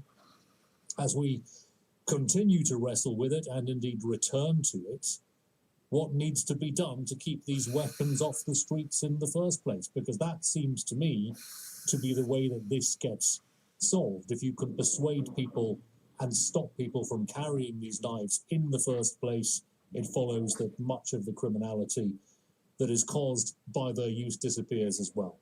03456060973 is my number throughout the show. You can text 84850, tweet at LBC, email Darren at lbc.co.uk.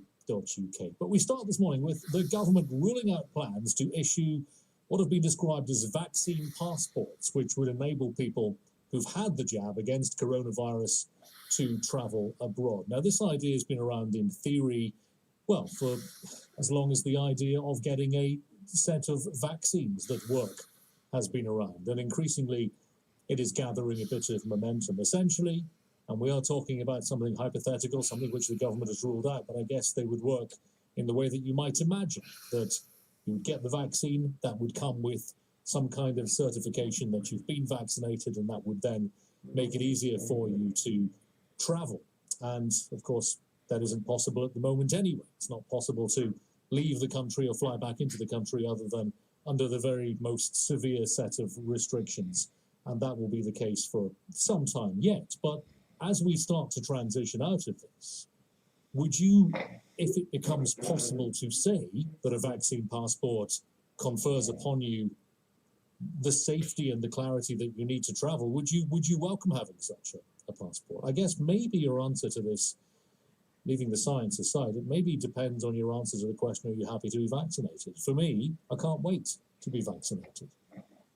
I think it's remarkable absolutely remarkable that science has stepped up to the plate in this incredible way and generated, what, currently 4 vaccines, if not 5 different vaccines, all of which have been tried, all of which are about to be used, and there are many more in production and development as well. That's an astonishing fact and an astonishing reality given where we were just a few short months ago.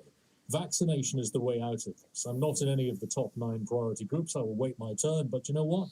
That might be not much later than the middle of the summer at this rate, the way things are going in this country when it comes to vaccination. It's been placed in the hands, of course, of our wonderful National Health Service, which is probably why it's working so well. If that continues to happen, I imagine that we'll all be offered, or at least will have been in receipt perhaps of the first of the 2 doses before too long. And I'd be very, very happy if that meant I was then given a vaccine passport, which would mean that I'd be able to travel abroad. If that's what it's going to take to get back into the sky for international flights, of course, domestic flights are still possible at the moment. If you do need to travel around the country, it's possible to fly from one place to another inside the United Kingdom. But what we're all really interested in, of course, is international travel, trying to get from one country to another. And if vaccine passports are part of the way to achieve this, I'm absolutely fine with that. Your mileage may vary. 0345 6060973. Speaking to Swarbrick on Sunday, yesterday on LBC, the Vaccines Minister Nadeem Zahawi ruled out the introduction of these vaccine passports. It would be wrong to go down the vaccine passport route for several reasons. One, we don't know the impact of vaccines on transmission yet. 2, we don't mandate vaccines in the United Kingdom, and therefore it would be discriminatory to then, as the Prime Minister to the House, we don't do these things this way in this country. That's not our value. We're about openness and persuasion, and that's why we've got 85%, the highest rate of adults in the world who have vaccine acceptance, who will take the vaccine, is in the United Kingdom. All the polls, including the ONS survey, demonstrate that. And we would much rather do it this way, help people make themselves safe, give their family safe and their community safe. That's Nadeem Zahawi, the Vaccines Minister, speaking to Tom Swarbrick yesterday on LBC. 0345 6060973. So the government ruling out a thing, I think we've learned over the course of the last year, does not necessarily mean that that thing will not happen at some point anyway. But as things stand, it is not the favoured option, I think it's fair to say, of the government to proceed with the idea of a vaccine passport. 0345 6060973. If it became necessary, and if the price, or the fare aside, one of the prices of flying internationally again became that you needed proof of being vaccinated, would you be fine with that? I'd be more than fine with that. There's a question, of course, as to whether it makes sense scientifically. I think Nadeem Zahawi touched on it there, because we don't yet know the extent to which any vaccine is going to prevent transmissibility from one person to another. The assumption is there has to be some transmissibility prevention, but there isn't enough data to be absolutely clear as to how much of that we can reasonably expect. 0345 6060973 is my number. Dr. Trevor Stammers is an associate professor in bioethics and medical law at St Mary's University in London. He joins me this morning. Trevor, thank you very much for your time. So, as we heard then, Nadeem Zahawi yesterday ruling out plans to issue vaccine passports, but saying perhaps that people could get evidence from their GP. Now, this would ultimately, or this is a conversation about conferring the right in this climate to travel abroad. What do you make of what Nadeem Zahawi said, and what do you make of the wider idea of vaccine passport? I think at the present time, with our present knowledge of how the vaccines work and their limitations, probably not going for this option is the right thing. I think in theory, obviously easy to say, if you've been vaccinated, a vaccination certificate proves various things, and ideally you want it to prove that the people who have the certificate are immune and they can't transmit the virus. And I think in the present state of knowledge, we can't really guarantee either of those things. So I think it's jumping the gun a bit to start thinking about introducing those certificates. What do you think the solution might be, though, if we are essentially guided by what other countries do? For example, the Prime Minister of Greece saying British holidaymakers would be welcomed if they could prove they've been vaccinated. If other countries decide that they will welcome people, not just from this country, but from other countries as well. If they can show that they've been vaccinated, then that places pressure on it, on any country to adopt some kind of recognised system, doesn't it? I think you're right, but I think it's possible for some countries to want to introduce that for notice that may not benefit necessarily the health of their populations because of this misunderstanding that if somebody's entering your country with a certificate, they're not going to be able to transmit the virus. If we knew that that was absolutely the case, then there may then become a case for it. But at the moment, we certainly don't. So I think a huge amount of expense could go in. And then you've got to decide things like, are you going to say somebody's vaccinated, they've had 2 doses, if they've had one vaccine versus the other. And one can see the potential if a sort of vaccination certificate war goes on, and the possibility of, commercial pressures and governments being pressurized to take Sinovac or whatever. I can see the whole thing escalating with no health benefits whatsoever. So a lot of this comes down to something around which there is still a lot of scientific doubt for obvious reasons. The extent to which any of these vaccines are able to prevent the spread of the virus, not just prevent the symptoms caused by the virus. I think that's absolutely right. Now, I certainly wouldn't want to get anyone listening to this conversation to get the idea that it's not worth having the vaccine. For individuals, it is very important that they have it for their own protection and for the protection of others. But to assume that when you've had it, that you're going to be immediately immune is clearly wrong. And certainly to assume that if you've had the vaccine, you're not going to be able to transmit the disease, I think is equally jumping the gun at this stage. So I think it's very important that people continue to wash hands, face masks, and so on. All of that's still going to apply for months and months, in my view. Would there be an expectation that a vaccine or vaccines such as these would be likely to confer some sort of protection against the virus being passed on? And it's just at this stage that we aren't able to tell to what extent that's the case. I think that would have been more the case probably before even the past week, when there's been increasing concern about the South African variant and obviously the AstraZeneca vaccine. And although it does confer some immunity, there are concerns about if we get further mutations, will the immunity be less? And certainly, I would say the virus seems to be moving at a similar speed to our ability to get different vaccines. So I think one's got to be very, very cautious about what the future may hold. Vaccines are the answer, but if it does turn out that this virus acts like flu, then an immunity passport this year may be totally invalid next year, and it's not an easy, straightforward, no-brainer answer.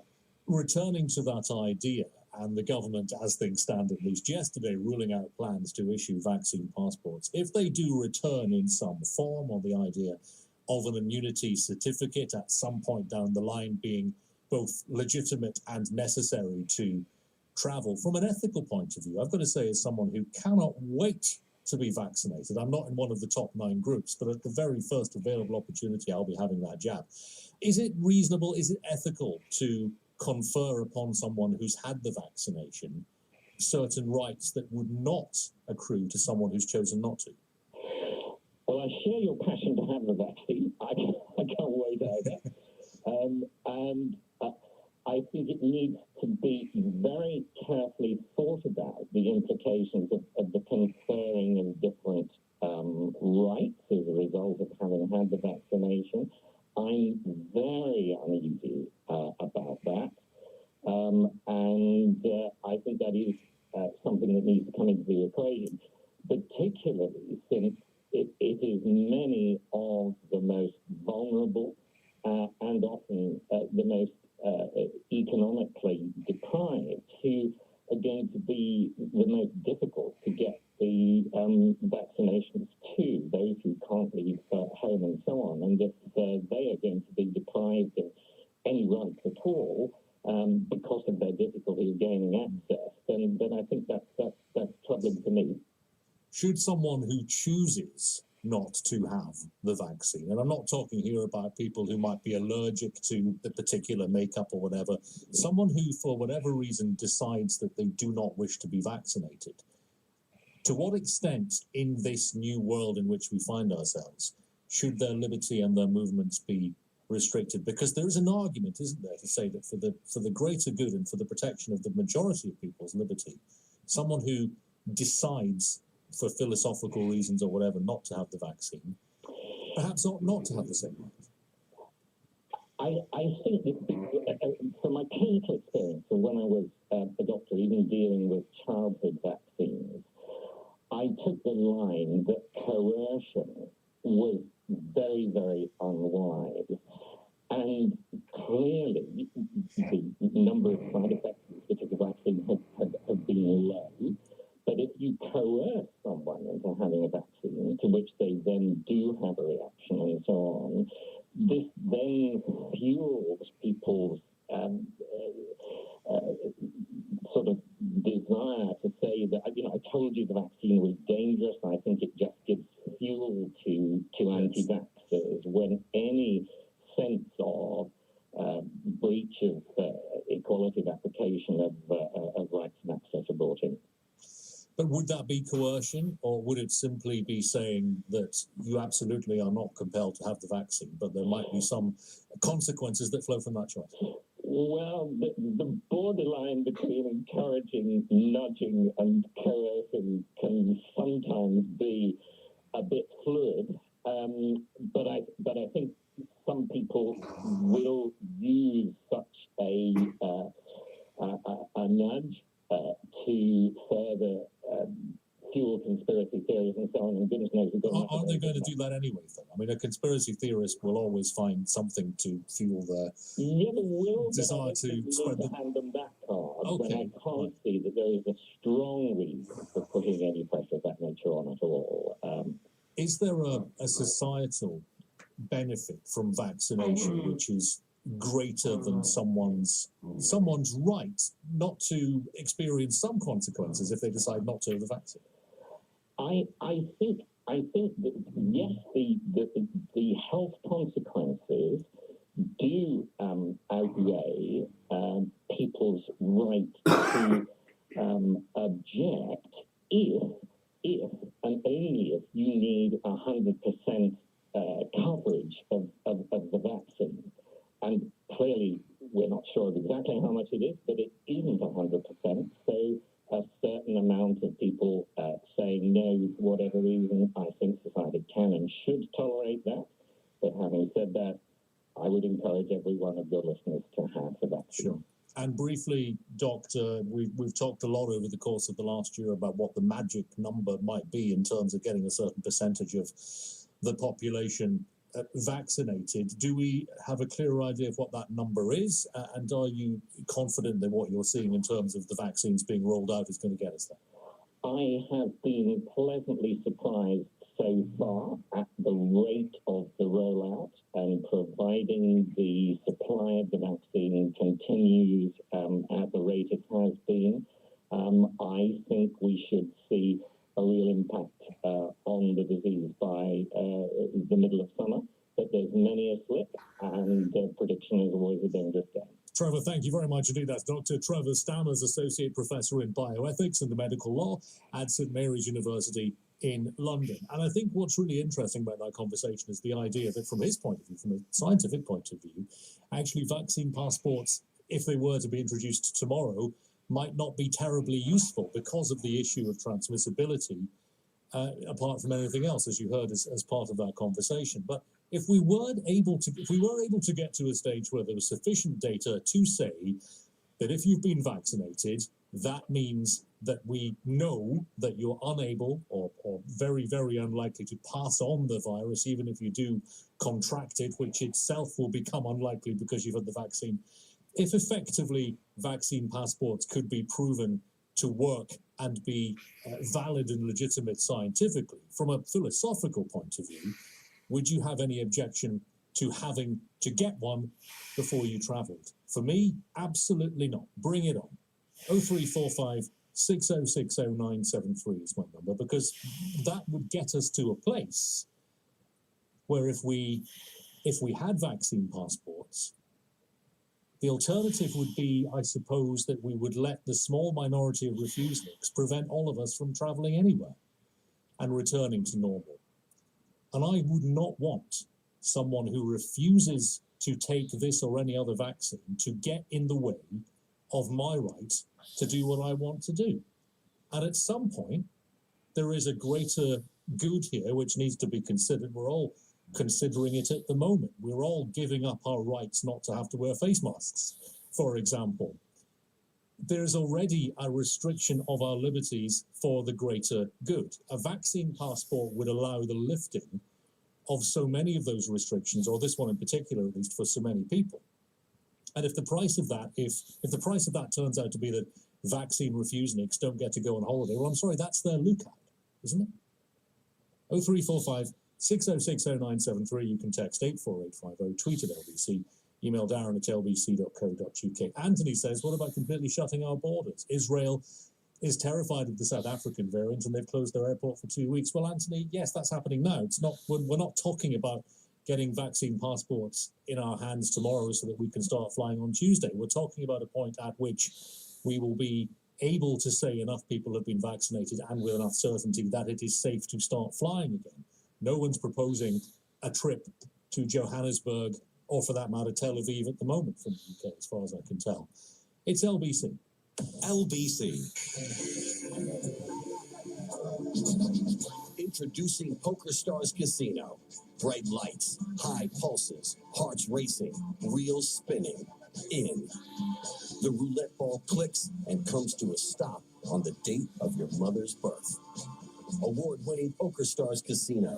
Infinite outcomes. One thing to say. I'm in. Join PokerStars Casino and play. 18 plus begambleaware.org. Please play responsibly. We're facing the biggest health challenge of our generation, and we've shown that together we're stronger than ever. But to keep making a difference, we need to support each other. If you're a man and you've had coronavirus recently, then you might just have the antibodies to help save lives in your blood plasma. That's why we need men to donate. Giving blood plasma is safe, easy, and during this lockdown, considered essential travel. Be the difference. Search Donate Plasma or call 0300 123 2323 today. It's been such an unexpected year for business. At the beginning of the pandemic, my business really struggled. Looking at the finances, the numbers tell a story. Using Xero accounting software, I was able to see exactly what was happening. I could see where money was coming in, what was going out, and anything that was outstanding. Xero really does help business owners. See, they've even given me a spot on the radio. Hello, I'm Ade Hassan, founder of Nubian Skin. Manage your accounts easily with Xero. Visit xero.com. Darren Adam on LBC. 0345 6060 973 is my number. It's clear that at some point we will be able to travel internationally again. I've not been on an international flight for about 11 months now, I think, which is, we would ordinarily have gone away once a year, I think, on holiday, and that didn't happen last year. I was away for a couple of days in Reykjavik back in March and flew back into the country in March, incredibly, about 11 days before lockdown. And it certainly did not feel, the UK did not feel, Heathrow Airport did not feel like a place which was going to be locked down within 2 weeks. But that's a whole other conversation. 0345 6060 973 is my number. John's in Sutton. Hi, John. Hello, Darren. Hi, John. Yeah, I agree with you. Can't wait to get my vaccine. I'm not even really against COVID passports for travel, to be honest. Okay. But I am very, very concerned on a domestic level, like being forced to show them, for employment. How far would you go to punish someone that hasn't had the vaccine? Would you stop them from going into the supermarket to buy food if they insisted you had to show them? I wouldn't characterise any of this as punishing. That's not the verb I would use to say if you're punishing someone by not letting them do a certain thing because they haven't had the vaccine. It's not about punishment. It's about keeping more people safe, isn't it? Yeah, but there's always going to be some people that won't have it for whatever reason. And like I say, I mean, I don't want to be able to be stopped going into my local supermarket because I haven't got my COVID passport with me. Yes. You know, I'm just saying there's a limit to where, like I said, I don't mind if, I know you like to travel, but I'm not really that bothered. I don't have travel mania. I'm quite happy to stay here and holiday here. Okay. You know, I don't see why I should have to have one. Well, no, it's a fair question, and we talked about this a couple of weeks ago. I think it was Pimlico Plumbers that were seeking to only employ people who had the COVID vaccination. Now, arguably, in their case, they want to confer a sense of security to anyone who employs one of their plumbers to come into their home or whatever. So, you know, there are examples that we can give, and it's a fair question to ask: how far would we go on this? How far would you go on this? I don't think we'd ever get to a stage where somebody would be denied entry to a supermarket because they don't have a vaccine passport, would they? John, you still talking to me? Yeah, I am still talking. Yeah, I'm asking you whether you think that's somewhere we would end up. No. I think it could in time. That is what's bothering me. Otherwise, I don't mind. You know, get your COVID passport and go to Australia wherever you want to go. It doesn't bother me. It's just when it starts to infringe on my civil liberties here, I just think it's a little bit too big brotherish. It's a bit creepy now, Darren. Well, what would be the difference, for example, between being asked to show your COVID vaccine passport to go into a supermarket or having to wear a face covering before you go into a supermarket? Well, I don't mind wearing a face covering, but there will be an end to this, won't there? I mean, people are suffering these sort of restrictions because they know they're temporary. Yes. And like I said, most people are going to get vaccinated. If a small minority of people don't want to, then they're not going to be able to give it to me. They'll be the ones who end up getting ill. But by the time we get to that point, by the time we get to the point where the vaccine has effectively rendered us all either safe from the symptoms or safe from transmitting the virus or both, there wouldn't be a need to check whether someone has had the vaccine because the number of people who will not have had it will be quite small and also protected by herd immunity. So their selfishness will actually not, by that stage, be affecting the rest of us, will it? So what does that mean? That we won't have to have it? What it means is that by the time we've all had it, we won't need to be checked to see if we've had it, I guess. Well, that day's going to come, though, isn't it? Yes. So that's why I'm asking you, what's the difference between having to wear a face covering to go into the supermarket and having to, on an equally, presumably temporary basis, show a COVID vaccination passport to go into a supermarket? I don't think there's a difference. Once you establish that both are temporary, I think the principle's broadly the same. Yeah, but I don't think they would be temporary. Why would one be temporary and not the other? That's my fear. But why would one be temporary and not the other? Sure. I think they would be temporary. Because it's a little bit like this. If I'm getting a vaccine, then it's just a vaccine. If they're giving me something else to go alongside it, then they're sort of giving me like a barcode or a number as well. And that's what spooks me. What are they going to do with it? There's going to be a giant database with the haves and have-nots. And this is all going to be done just on a temporary measure. But that information is going to exist anyway. It's going to exist in everyone's individual medical record in the same way that anything that's been prescribed to anyone through the NHS ever is presumably going to exist on their own individual medical records, isn't it? John, thank you for that. 0345 6060 973 is my number. And to be clear, if you're just waking up and listening to the conversation, the idea that you'd be checked before going into a supermarket to see if you've had your vaccination is not being suggested, other than hypothetically in that conversation. LBC Newstime 131. The headlines with Zora Silliman. Britain's face needing a third jab this year amid concerns about the effectiveness of the Oxford AstraZeneca coronavirus vaccine on the South African variant. A new study shows the jab wasn't effective at preventing mild illness caused by the strain. Vaccines Minister Nadim Zahawi says although it's right and necessary to prepare for the deployment of an updated inoculation, we can have confidence still the current vaccines will protect us from serious illness and death. And the warnings for snow will remain in place until lunchtime today for the east and southeast of England as well as parts of London. A yellow warning for ice and snow is also in place across eastern areas the length of Britain until Wednesday. And single parents are apparently more likely than any other group to be living with debts, with many forced to borrow money. A report has found they're unable to work their way out of such financial pressures as having a full-time job often leads to increased childcare costs. LBC weather: snow continuing across the southeast of England tonight and across the east, with showers in the northeast, a sharp frost elsewhere, a low of -4. LBC, Nick Ferrari at breakfast. Nick's here from 7, and as we have been discussing on this show, Nick will be analysing whether the government should rethink their position on vaccine passports after Nadim Zahawi, the vaccine minister, ruled out their introduction in the UK here on LBC. Nick will also reflect on a weekend of violent knife crime in the capital and ask how the police can manage serious crime in the pandemic. And with the statue of Cecil Rhodes at Oxford University set to topple, Nick will debate its removal with one of the campaigners who started the movement to bring it down. Nick Ferrari at breakfast this morning from 7 here on LBC. Nick Ferrari at breakfast, weekday mornings from 7. This is LBC. At the Bank of Santander, the CEOs are discussing digital banking.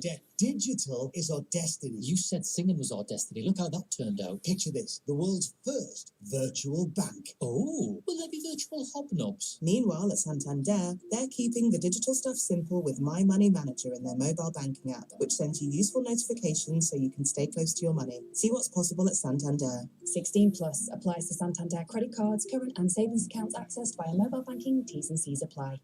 A dozen red roses, chocolates to share, Prosecco, 2 glasses. Make Valentine's Day at home special with a gift from your local co-op. From our dozen fair trade red roses to our delicious co-op irresistible Prosecco and fair trade milk chocolate hearts, we have everything you need to show them you care this Valentine's Day. Co-op is what we do. Subject to availability. See participating stores for details. Roses available from the 9th of February. Please drink responsibly. Introducing PokerStars Casino. Bright lights, high pulses, hearts racing, reels spinning. In hundreds of games, a world of jackpots, including a guaranteed prize of over £1 million. Award-winning PokerStars Casino. Infinite outcomes. One thing to say. I'm in. Join PokerStars Casino and play. 18 plus, begambleaware.org. Please play responsibly. The stunning Samsung Galaxy S21 series is here with next generation camera and video. It's epic from every angle. And with Vodafone, you can save £360 guaranteed. Simply trade in a Galaxy S9 or S10 using our trade-in tool. Order online now and save £360 on the Galaxy S21 series. Ready? Vodafone. Based on saving £15 per month on a 24-month plan. Return device must pass trading checks. Details and terms at vodafone.co.uk. For savings on kitchen appliances, visit markselectrical.co.uk. Find selected Smeg retro fridge freezers reduced by up to £400, with a further £100 off at checkout. And traditional Smeg Victoria range cookers, again with £100 off. Highly rated on Trustpilot and FIFO, with free next day or weekend delivery available. Buy online or through our UK call centre now. Visit markselectrical.co.uk. This is LBC with Darren Adam. Call 0345 6060 973. Tweet at LBC. Text 84850. We shall come back to our conversation about vaccine passports in just a few moments' time. And let me just read you. Well, okay, I'll try to praise you some of the very strange emails that are coming in from someone called WMattH on email this morning. I'll be one of the Refusenicks defeffing holdout B words, Darren. You'll have to go out there and hunt me down to jab vac me, it'll be like a scene out of Logan's Run, which I think gives you an indication of W. Math's age, ironically over 30, one would imagine. And good luck with that, sir. Just stay the hell away from me until I'm vaccinated and everyone else I care about. But anyway, talking about vaccines, the Oxford AstraZeneca vaccine will not stop people becoming ill if they contract the South African variant, according to researchers you might have heard this morning. It's a small study in 2,000 people aged 31 on average who are less likely to become severely ill. Let's get some more on this if we can now from Sally Jane Cutler, Professor in Medical Microbiology at the University of East London. She joins me this morning. Sally, thank you very much for your time. The Oxford AstraZeneca vaccine, it seems, then offering minimal protection against mild disease from the South African variant. What does that mean, firstly, Sally, and how concerned do you think we ought to be? Well, it's a disappointing result. We had hoped that there would be better protection than that. But basically, these viruses, these variant strains that we're seeing coming up all over the world, and particularly the South African variant, it does have quite a drastic change in its spike protein. And that, of course, is the main target for all of these different vaccines that are being used at the minute. And unfortunately, it's showing that it's not wonderful efficacy at preventing mild disease. But the good, encouraging point is the fact that it does seem to be able to give a degree of protection against the severe disease. And these are the people that are going to get hospitalized and potentially die. So it looks like it's going to have an impact on reducing the burden to the health services, but it's probably not going to have an impact on community transmission. Okay. So that's quite worrying. The study was of around 2,000 people. The average age of those participants, 31 years of age, so very much at the younger end of the spectrum. And as you say, the expectation is that even as things stand, these vaccines should still protect against severe disease. Without being in any way flippant or glib about this, does it matter if we have a vaccine that doesn't prevent mild disease? Well, yes, because the idea was that we were going to be able to get this herd immunity, and that means that people would either get the natural infection and then not be reinfected, or you'll be able to give them a vaccine, so they wouldn't even have to get the infection at all, and you would then have an ability to prevent infection. What we're now seeing with all of the vaccines is that we don't seem to be preventing infection. We're not getting this kind of sterile immunity. So there does seem to still be circulation of the virus. And so that means that it's going to be very, very difficult to try and control the spread and that community transmission of the virus, which means that we're probably going to be living with this virus for quite a long time to come. So the significant part of this is in reduced protection against transmissibility as much as it is, or even more so, against this lack of protection against mild forms of the disease. More generally, on that point, on the transmissibility point, because I think this is what lots of people are now sort of interested in looking at, the idea that any of the vaccines will stop the spread of the virus and the variants. Do we yet have enough data to know across all of these different vaccines how likely we are to be protected from the virus spreading as opposed to just causing symptoms? We don't know the duration of the protection the vaccines are going to offer, but we've got growing evidence, and there's a paper that's just recently come out suggesting that following natural infection of the virus, that you can probably get protection for at least 6 months. So that is showing a reasonable degree of protection for something that is changing and evolving the whole time. Yes. So I guess really, by analogy, we're looking at a scenario very similar to that with the flu, where you've got all these changes that are going on the whole time. And so because of that, we need to have annual vaccination strategies to try and reduce the burden of disease in the population. And forgive my ignorance here, which is almost total in this area, but would any of the vaccines, in fact, would the vaccines in general be expected to offer at least the kind of immunity that being naturally infected might confer? We hope that they will. And sometimes they do actually try to alert the immune system a little bit more by adding these adjuvants and things like that. So it's just to make the immune system to give a more robust, stronger response. So hopefully you'll be able to match what you'd get with a natural infection, or maybe even get something slightly better. So I'm quietly optimistic that we should be able to hit at least 6 months, and hopefully we can do better. Because to actually roll out a booster every 6 months is going to take a huge amount of time. It's probably going to take us the best part of a year to roll out vaccinations to get 2 shots to everybody in the UK as it is. And to do that kind of effort on an annual basis is going to be quite a difficult thing to manage. The hope would be that once it's been done, once though, at least there is some sort of process that will be in place, some sort of logistical system that will be in operation that can be repeated. Absolutely, but another concern that I've got is the fact that at the moment you've got a lot of people that are receiving 1 dose of the vaccine, and they're being left for quite a period of time before they'll be receiving their 2nd dose. And so we could potentially be exerting a selective pressure on the virus. So we might actually encourage mutations to happen a little bit quicker. So, and there's no evidence to show that at this point in time, and that's really the worst end scenario.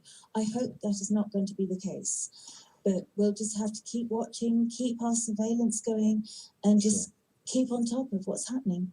And on this Oxford vaccine, which, as we've been discussing, offers only minimal protection against mild disease from the South Africa variant, there are developments taking place, essentially a sort of tweaking, a remixing of this vaccine. How successful do you think that is likely to be? And do you think that's going to be a feature of the vaccination program going forward, that there are going to be tweaks and changes made to the vaccines to stay ahead of variants? Absolutely, and this again is just like we have with the flu virus. So basically, you have to keep modifying and adapting so that you're keeping the virus appropriate for the strains that are circulating at that point in time.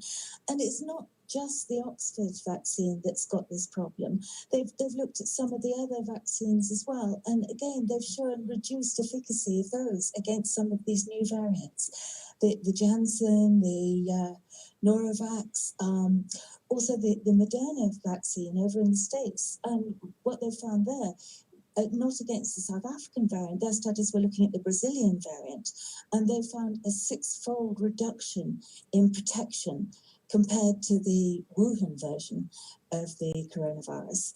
So basically, it is not just a specific problem with the AstraZeneca Oxford vaccine. It's actually all these vaccines. They're all targeting the spike protein, and the spike protein is changing, and it's evolving, and it's adapting.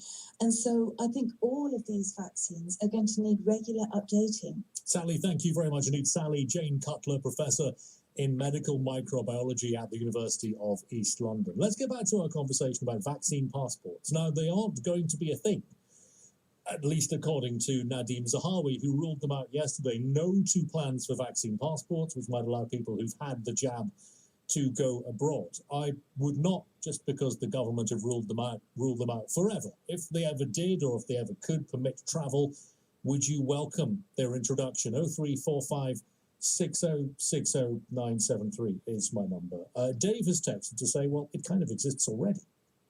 Because when you have your vaccine, you get given a business card style card. It has the date of the first and second vaccine jab on it, and which one you had, therefore effectively a vaccine passport. Well, it's a record of the vaccine. It's not really something that has the purpose, I suppose, of being used to permit a certain thing. But this is the key, I think, to what Dave is saying. Also, it isn't up to the government to decide if you have to have a passport or not. If the privately run travel sector decide you can't get on a plane without proof of being vaccinated, then there isn't much that the government can do. And I think you're right, Dave, in that this is going to increasingly come from other countries and from airlines. We might be bounced into doing this anyway. I happen to think it's a good idea. As soon as the science legitimizes their use, I'd be very happy to have such a passport, a vaccine passport. And Eric has emailed from Maryland in the USA to say that BA, I think other airlines as well, are using something called VeriFly. So we're getting there, he says, with a passport concept already. As I understand it, the VeriFly app that is used and can be used. It's not strictly about a vaccine, Eric. It's about having a negative COVID test. And British Airways have been trialling this app to let people verify their COVID-19 test certificates before they leave home for their flights. We know as well, if you fly back into this country, you need to have a negative test acquired within 72 hours of departure from the country that you're leaving from anyway. This would just be a way, I guess, of helping to codify that process. But it doesn't specifically deal with the idea of vaccinations, just with the idea of having a negative test. Nonetheless, it's maybe a glimpse of what we might see. And here's a picture here of someone using it on the app, the Verify app, showing that they've had their negative COVID test. One can imagine that being extended to include evidence of a COVID vaccine. 0345 6060 973 LBC 147. This is LBC. This April, HMRC's off-payroll IR35 legislation comes into effect. So if you're a business owner, an agency, a contractor, or engage with freelancers, you need to act now. Numbermill truly understand IR35. Self-employed, employment, payroll, and umbrella. The liabilities could be huge, so it makes sense to only deal with a specialist IR35 accountant. Book your free consultation at numbermill.co.uk. ACCA regulated and FCSA accredited. A little kindness goes a long way, and we could all do with a little more right now. That's why at Boots we're always looking for ways to help you keep safe and healthy. Our new online COVID-19 Care Hub is where you can find trusted advice and the latest information all in one place.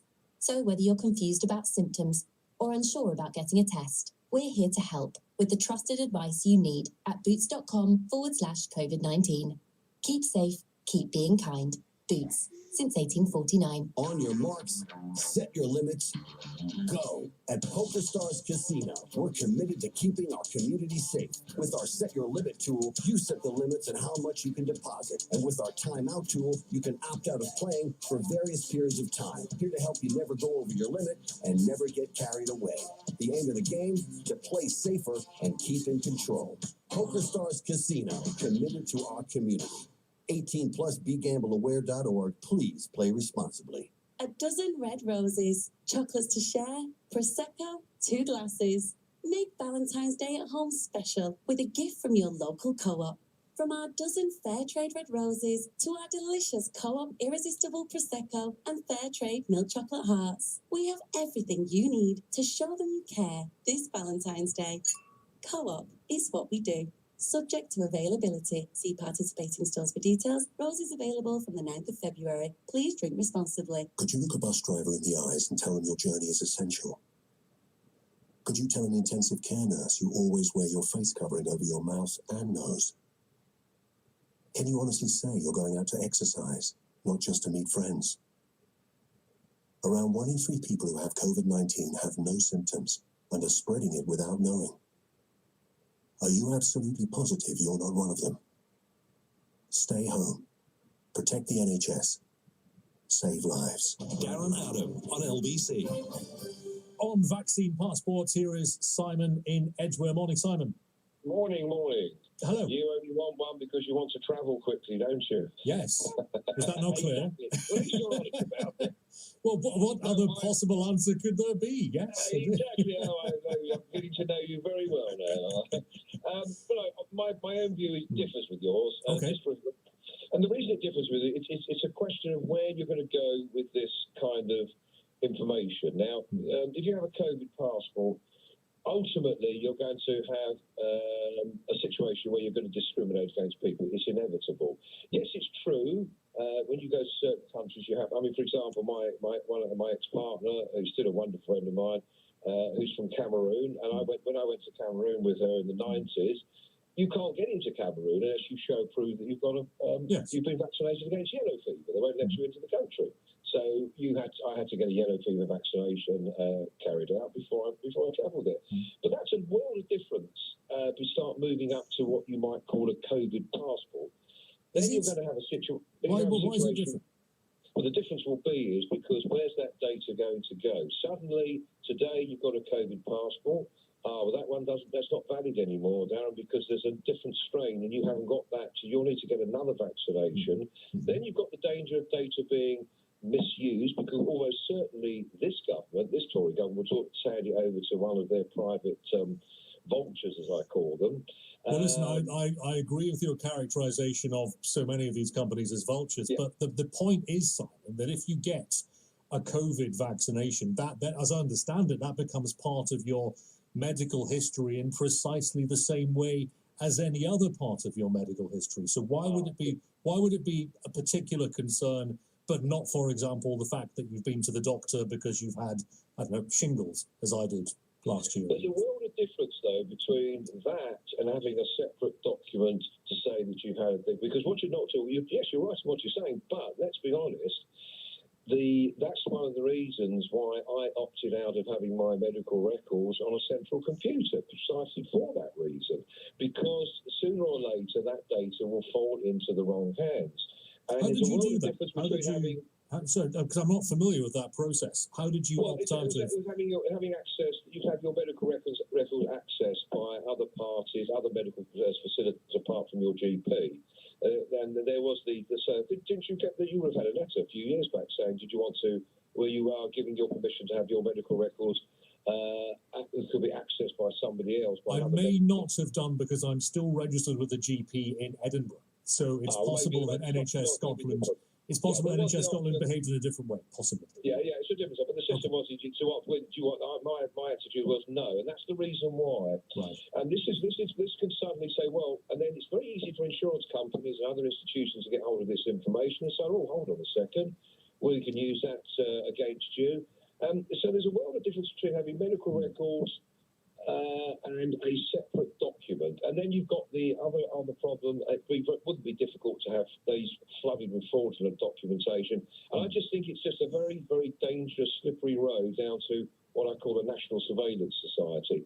While I agree with the principle that somebody who refuses to have their child vaccinated against measles because they believe the utter nonsense that David Icke and those other bigots spread on the internet. And you might say, well, I'm sorry, we can't have your child come to school unless they're vaccinated. That's a reasonable argument. It's very reasonable for a country to say you can't enter into this country until you prove to us you've been vaccinated against this, that, and the other. And for the reason, I mean, I gave you the example when I went to Cameroon, but you can't get it. So why would it not be reasonable for this country to say there are certain things which you will not be permitted to do unless you have been vaccinated, for example? Because I think in that respect, you are talking about moving towards a passport documentation. You are saying, well, in that case, then you can't go here, you can't go to that shop, you can't go to the cinema, you can't go here. And for me, that is a dangerous path to go down. We're already, for example, forbidding entry to this country to anyone that hasn't had a negative test within 72 hours of their departure. Oh, absolutely right. But we're talking about that. If you know my views on we should have shut our borders back in December 2019, January 2020. You know, I've spoken to you about this many times. Which is why I don't quite see why. Yeah, go on. Sorry. But there's a world of difference between that and then suddenly saying you can't go here, you can't go to that shop, you can't go to that cinema. There is a world of difference. If there is. I really don't. There might be a world of difference if things play out in the way that you fear. But that's how it will happen. Because I don't agree. And it's happened with medical records. The amount of data that's got all sorts of all sorts of data regarding our own personal things, what we do every day, sooner or later ends up in a very, very dangerous place, and we become more and more closer to a national surveillance society. Would you then give up the right to travel anywhere? Because you don't, because it sounds like you're not against having the vaccine, but you don't want to have the travel passport. So no, I'm absolutely for having the vaccine. I'm absolutely for having a. I have no problem. Of course, but the problem is it's safe. But what I'm saying is that you'd be happy to have the vaccine, more than happy to have the vaccine, but you wouldn't want the vaccine passport, even if that meant, if they were to be introduced, that you couldn't travel abroad. No, that's not the same thing. We're talking about a separate document. We're talking about. I know we are, but I'm trying to work out what would happen if such a scheme were introduced. Would you presumably have the vaccine, but you wouldn't want to adopt the passport for yourself, is what I'm saying. No. I say the passport version is a dangerous path to tread. It's a world of difference to saying, here's proof from my GP that I've had the vaccination for yellow fever, what happened. But then there's the passport, different from passport, because what will happen is you'll start getting creating a situation where you can't go here, you can't go to that shop, you can't go to here, you can't go to there, and then the data could be easily exploited by criminal organisations. That's the dangerous path I'm concerned about. Simon, thank you. At Edgware, here is Dean in Swansea. Hi, Dean. Good evening. Good morning. Good morning. Hello. Hi. What do you think, Dean? Give me the passport. Give me the vaccine. I want to go. I want to go. I want to be on. I want to go to Ibiza. I want to go to Tenerife, darling. And I tell you something, whatever it takes, I'm going to be there. And I'm going to sign up for everything. Because I tell you what, I believe in this.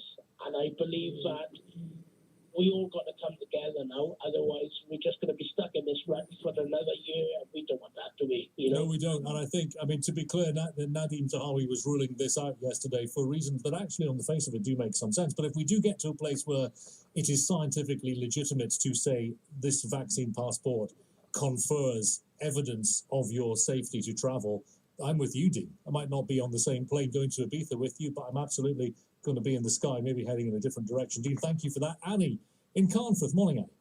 Oh, morning, Darren. Hi. Hi. What do you think? Yeah, I wouldn't have any problem. I mean, not that I do any, I never go abroad because I'm housebound, but I wouldn't have any problem. I mean, when I was 19 and I had to go from Greece to Turkey, I had to get a vaccine in Greece to be able to go to Turkey. I had to have a smallpox one at the time. So, no, I wouldn't have a problem. And I actually do think that to do certain jobs, I think you should have to have the vaccine. For example, care home workers, because apparently at the moment, 20% of them are not taking the vaccine, which I just Choosing not to. Pardon? Choosing not to. Choosing not to, yeah. And, why would that be, I wonder? I think they're just possibly worried about, possibly some are reading, the conspiracy theories and things, and possibly just worried about, it's all very new and being very rushed and all the rest of it. But I was listening to a care home manager who was saying that I think he was the CEO of a company that had lots of care homes, and he was saying they won't be employing anybody new from now onwards unless they've been vaccinated. And I think that's fair enough. If you're in a job with people who are really, really vulnerable, and like care home age, like we have carers in our home, and they've all been vaccinated. Well, one hasn't actually, but she's just because she couldn't get there last week, she's going to be. And I think if you're doing a job like that, or any healthcare worker, really, I think you should be vaccinated. Annie, thank you very much for that. Just some texts and tweets ahead of the news here. Lewis tweeting to say, absolutely introduce the passports. If people don't want vaccines, that's their choice, but they can't expect the same freedoms as the rest of us. It's as simple as that. These selfish people can be restricted in the interest of public health until they decide to join us. That's broadly where I am, I have to say, Lewis, and it goes against my sort of instincts to let people largely do whatever they want to do. But I think in this case, the benefits to all of us of denying to a small number privileges to which they would be entitled if they just took the vaccine are sufficiently great to proceed in that fashion. And Tim tweeting to say, I heard something about vaccination not being compulsory, so therefore vaccination passports were invading privacy/human rights. Okay, no problem. Get a vaccine and you get a passport. Don't get a vaccine and stay home. Your choice. Tim, with you on that as well. Thank you very much for all the calls and texts and tweets. We're going to move on in just a couple of minutes. 2 people have been killed, 14 others injured in a spate of separate stabbings across London this weekend. What needs to be done to keep these weapons off the streets? On your radio, on Global Player, and Play LBC. leading Britain's conversation. This is LBC. From Global's newsroom at 2 o'clock, Britain's face needing a third jab this year amid concerns about the effectiveness of the Oxford-AstraZeneca coronavirus vaccine on the South African variant.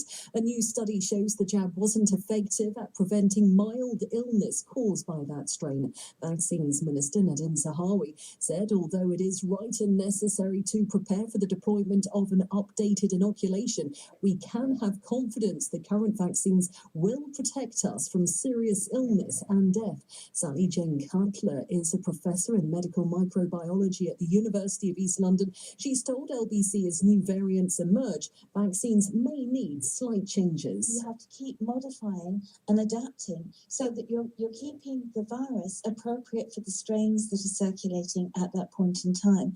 It's not just a specific problem with the AstraZeneca Oxford vaccine.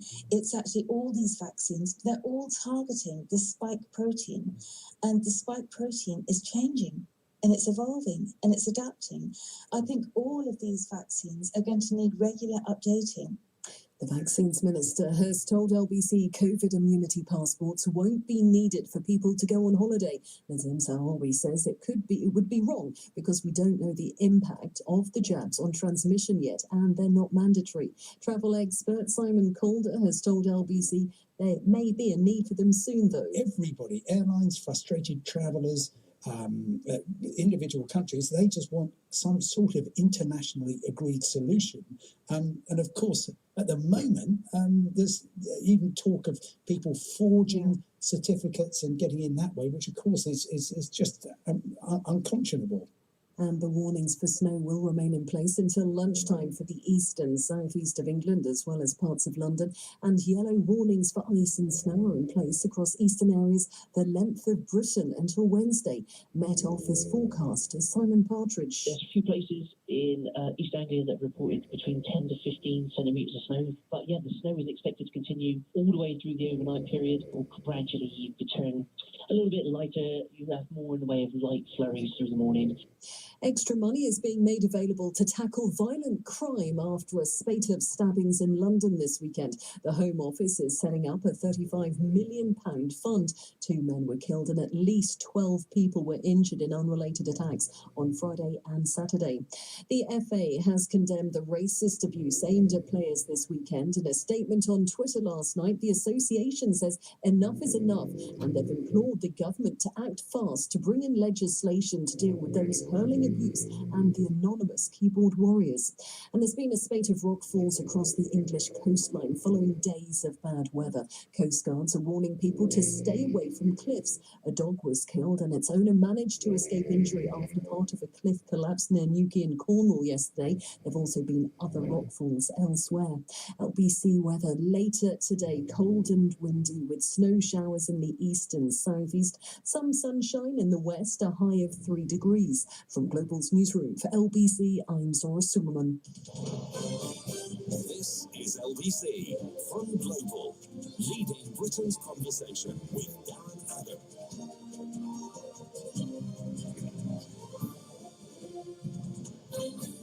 Hello, good morning. It's 4 minutes past 2. It's Monday, the 8th of February. LBC leading Britain's conversation. I'm Darren Adam with you till 4 o'clock this morning.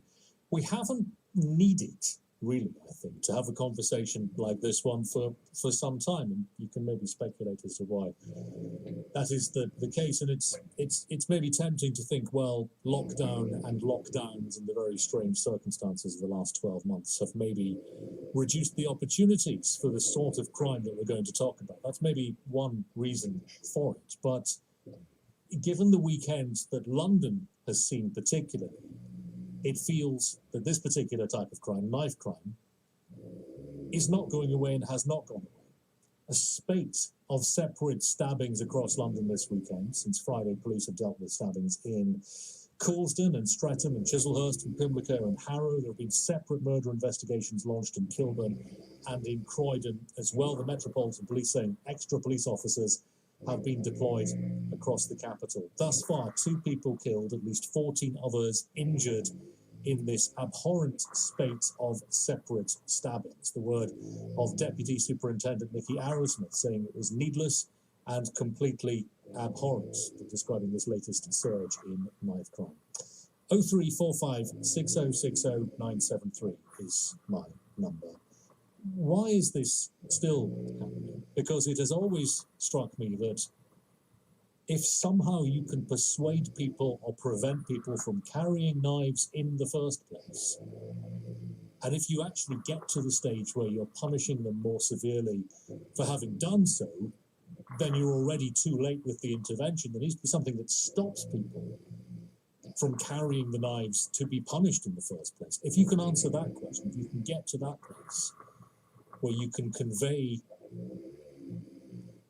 the truth that it is the wrong thing to do, that it is profoundly dangerous, not just for other people, but for the person carrying the knife as well. If somehow that message can be conveyed and believed, then you're at least halfway there, aren't you? But we never quite seem to be able to answer it that early in the process. We talk about deterrence, for example. We talk about increasing sentencing. But something still suggests to me that if we can persuade people who are currently carrying knives not to carry them, much of this goes away. A man was stabbed at home in Croydon on Friday evening. 4 men went to hospital after a stabbing in Streatham. A man was stabbed to death, another one wounded in Croydon. 2 men went to hospital in Chislehurst. A man stabbed later on in Croydon on Friday night as well. Again, on Saturday, man in his 20s stabbed in Coulsdon. Another man stabbed in Croydon on Saturday. In Kilburn, a man was stabbed to death. A boy was stabbed in Pimlico on Saturday. And yesterday, another young man, 20 years of age, stabbed in Harrow. And that's just in the last couple of days. So this is not going away. This has not gone away. The data shows that if you carry a knife, you are more likely to be involved in knife crime, either as a victim or as a perpetrator, than if you don't carry a knife. It doesn't even offer protection against other people carrying knives. And that's plainly why a lot of people would explain their decision to carry. 0345 6060 973. You can text 84850, tweet at LBC, email Darren at lbc.co.uk. As this appalling weekend has shown, knife crime has not gone away. We continue to wrestle with it. As we do, what do you think is being missed? And what needs to be done to keep these weapons off the streets in the first place? Because that would seem to be the answer to this. Well, it's rather glib to suggest that, but if we could answer that question, persuade people not to carry knives in the first place, then much of this would solve itself. Dr. Timothy Brain, Chief Constable of Gloucestershire from 2001 to 2010, and Assistant Chief Constable of West Midlands Police prior to that as well, joins me this morning. Timothy, thank you very much for your time. 2 people killed and at least 14 others injured in separate stabbings this weekend, but it's at the least a grim coincidence, isn't it? It is. The fact that you have this cluster of incidents unrelated in the main clearly shows that that is a coincidence, but it is against the background of a high number of knife crime offences that have been taking place in England and Wales over the last 2 to 3 years. We saw a dip coming out of the 2010s, but in the last few years they have been on the increase. There were about 49,000 knife crimes last year, so it is a high background number, and therefore it is likely that these kind of very high profile incidents are going to occur from time to time, very regrettably. One would have hoped, one would have imagined that lockdown and lockdowns would at the very least have depressed the number of these crimes and other crimes that frankly involve people being on the street. Well, it's difficult to sort of predict how these crimes occur because they tend to be spontaneous. It's very easy to get a knife. Knives are part of our everyday existence. We use them for all kinds of very innocent everyday uses. But those knives mostly can be turned into an offensive weapon very, very easily. They're easy to conceal. They're suddenly available in a spontaneous incident. It can come out of nowhere. It can be something that's completely unpredictable. Sometimes it is predictable. It's around gangs, it's around street supremacy, it's around that kind of behaviour. Other times it's just a mechanism of self-defence or a mechanism of trying to gain domination in the peer group. That goes wrong. It's very easy to escalate out of control. So it's, I think, regrettably, one of those kinds of crimes that isn't necessarily going to be constrained by the fact we're not socialising at the moment. A lot of people are at home, a lot of people are in peer groups, and those environments can still generate the heat that produces a knife crime incident. Well, here is an aspect of this crime and these crimes which is being affected by lockdown. It comes from Rosemary Mallet, who's the Archdeacon of Croydon, saying that the community groups who work on issues of serious youth violence, they're finding it much more difficult now because of lockdown. That has made their work very difficult. So arguably lockdown is having a negative effect on all of this because it's making it more difficult for the community outreach, which is maybe part of the solution, to be activated. Yeah, community outreach is a crucial part of the solution. If you look at all the theory about this, the theory that's going to work into practice, that you're not going to get one particular initiative that's going to solve the problem. You need several initiatives, some of them short-term, most of them long-term. Of course, some of them are going to involve the police and enforcement. Some of them are going to involve wider community work. It sounds a soft option, but all the research shows that that is the best way of getting sustainable long-term results. Not instead of enforcement, but alongside enforcement. So, yes, exactly, if those community groups aren't able to exercise leadership in their communities, that's going to increase the tendency for crimes to occur. But I just repeat, these crimes are very unpredictable and can come out of almost nothing. Well, it feels as if we have on LBC over the years talked about this much more than anyone would have liked. We'd rather not have to talk about it at all. We'd rather the crimes weren't being committed, but plainly they still are. And it doesn't feel sometimes as if we're any closer to any kind of solution. We've talked about some approaches. We've talked about community outreach there and the so-called public health approach, which was imported into to Glasgow from Boston many years ago, which has had some success. Do you think we are any closer to finding a set of solutions that will work together to start bringing these numbers down in ordinary times? Well, I think, I don't know whether we're close to it, but those solutions are out there to help moderate the worst effects of these crimes. Unfortunately, I think because of the very ease at which knives are available,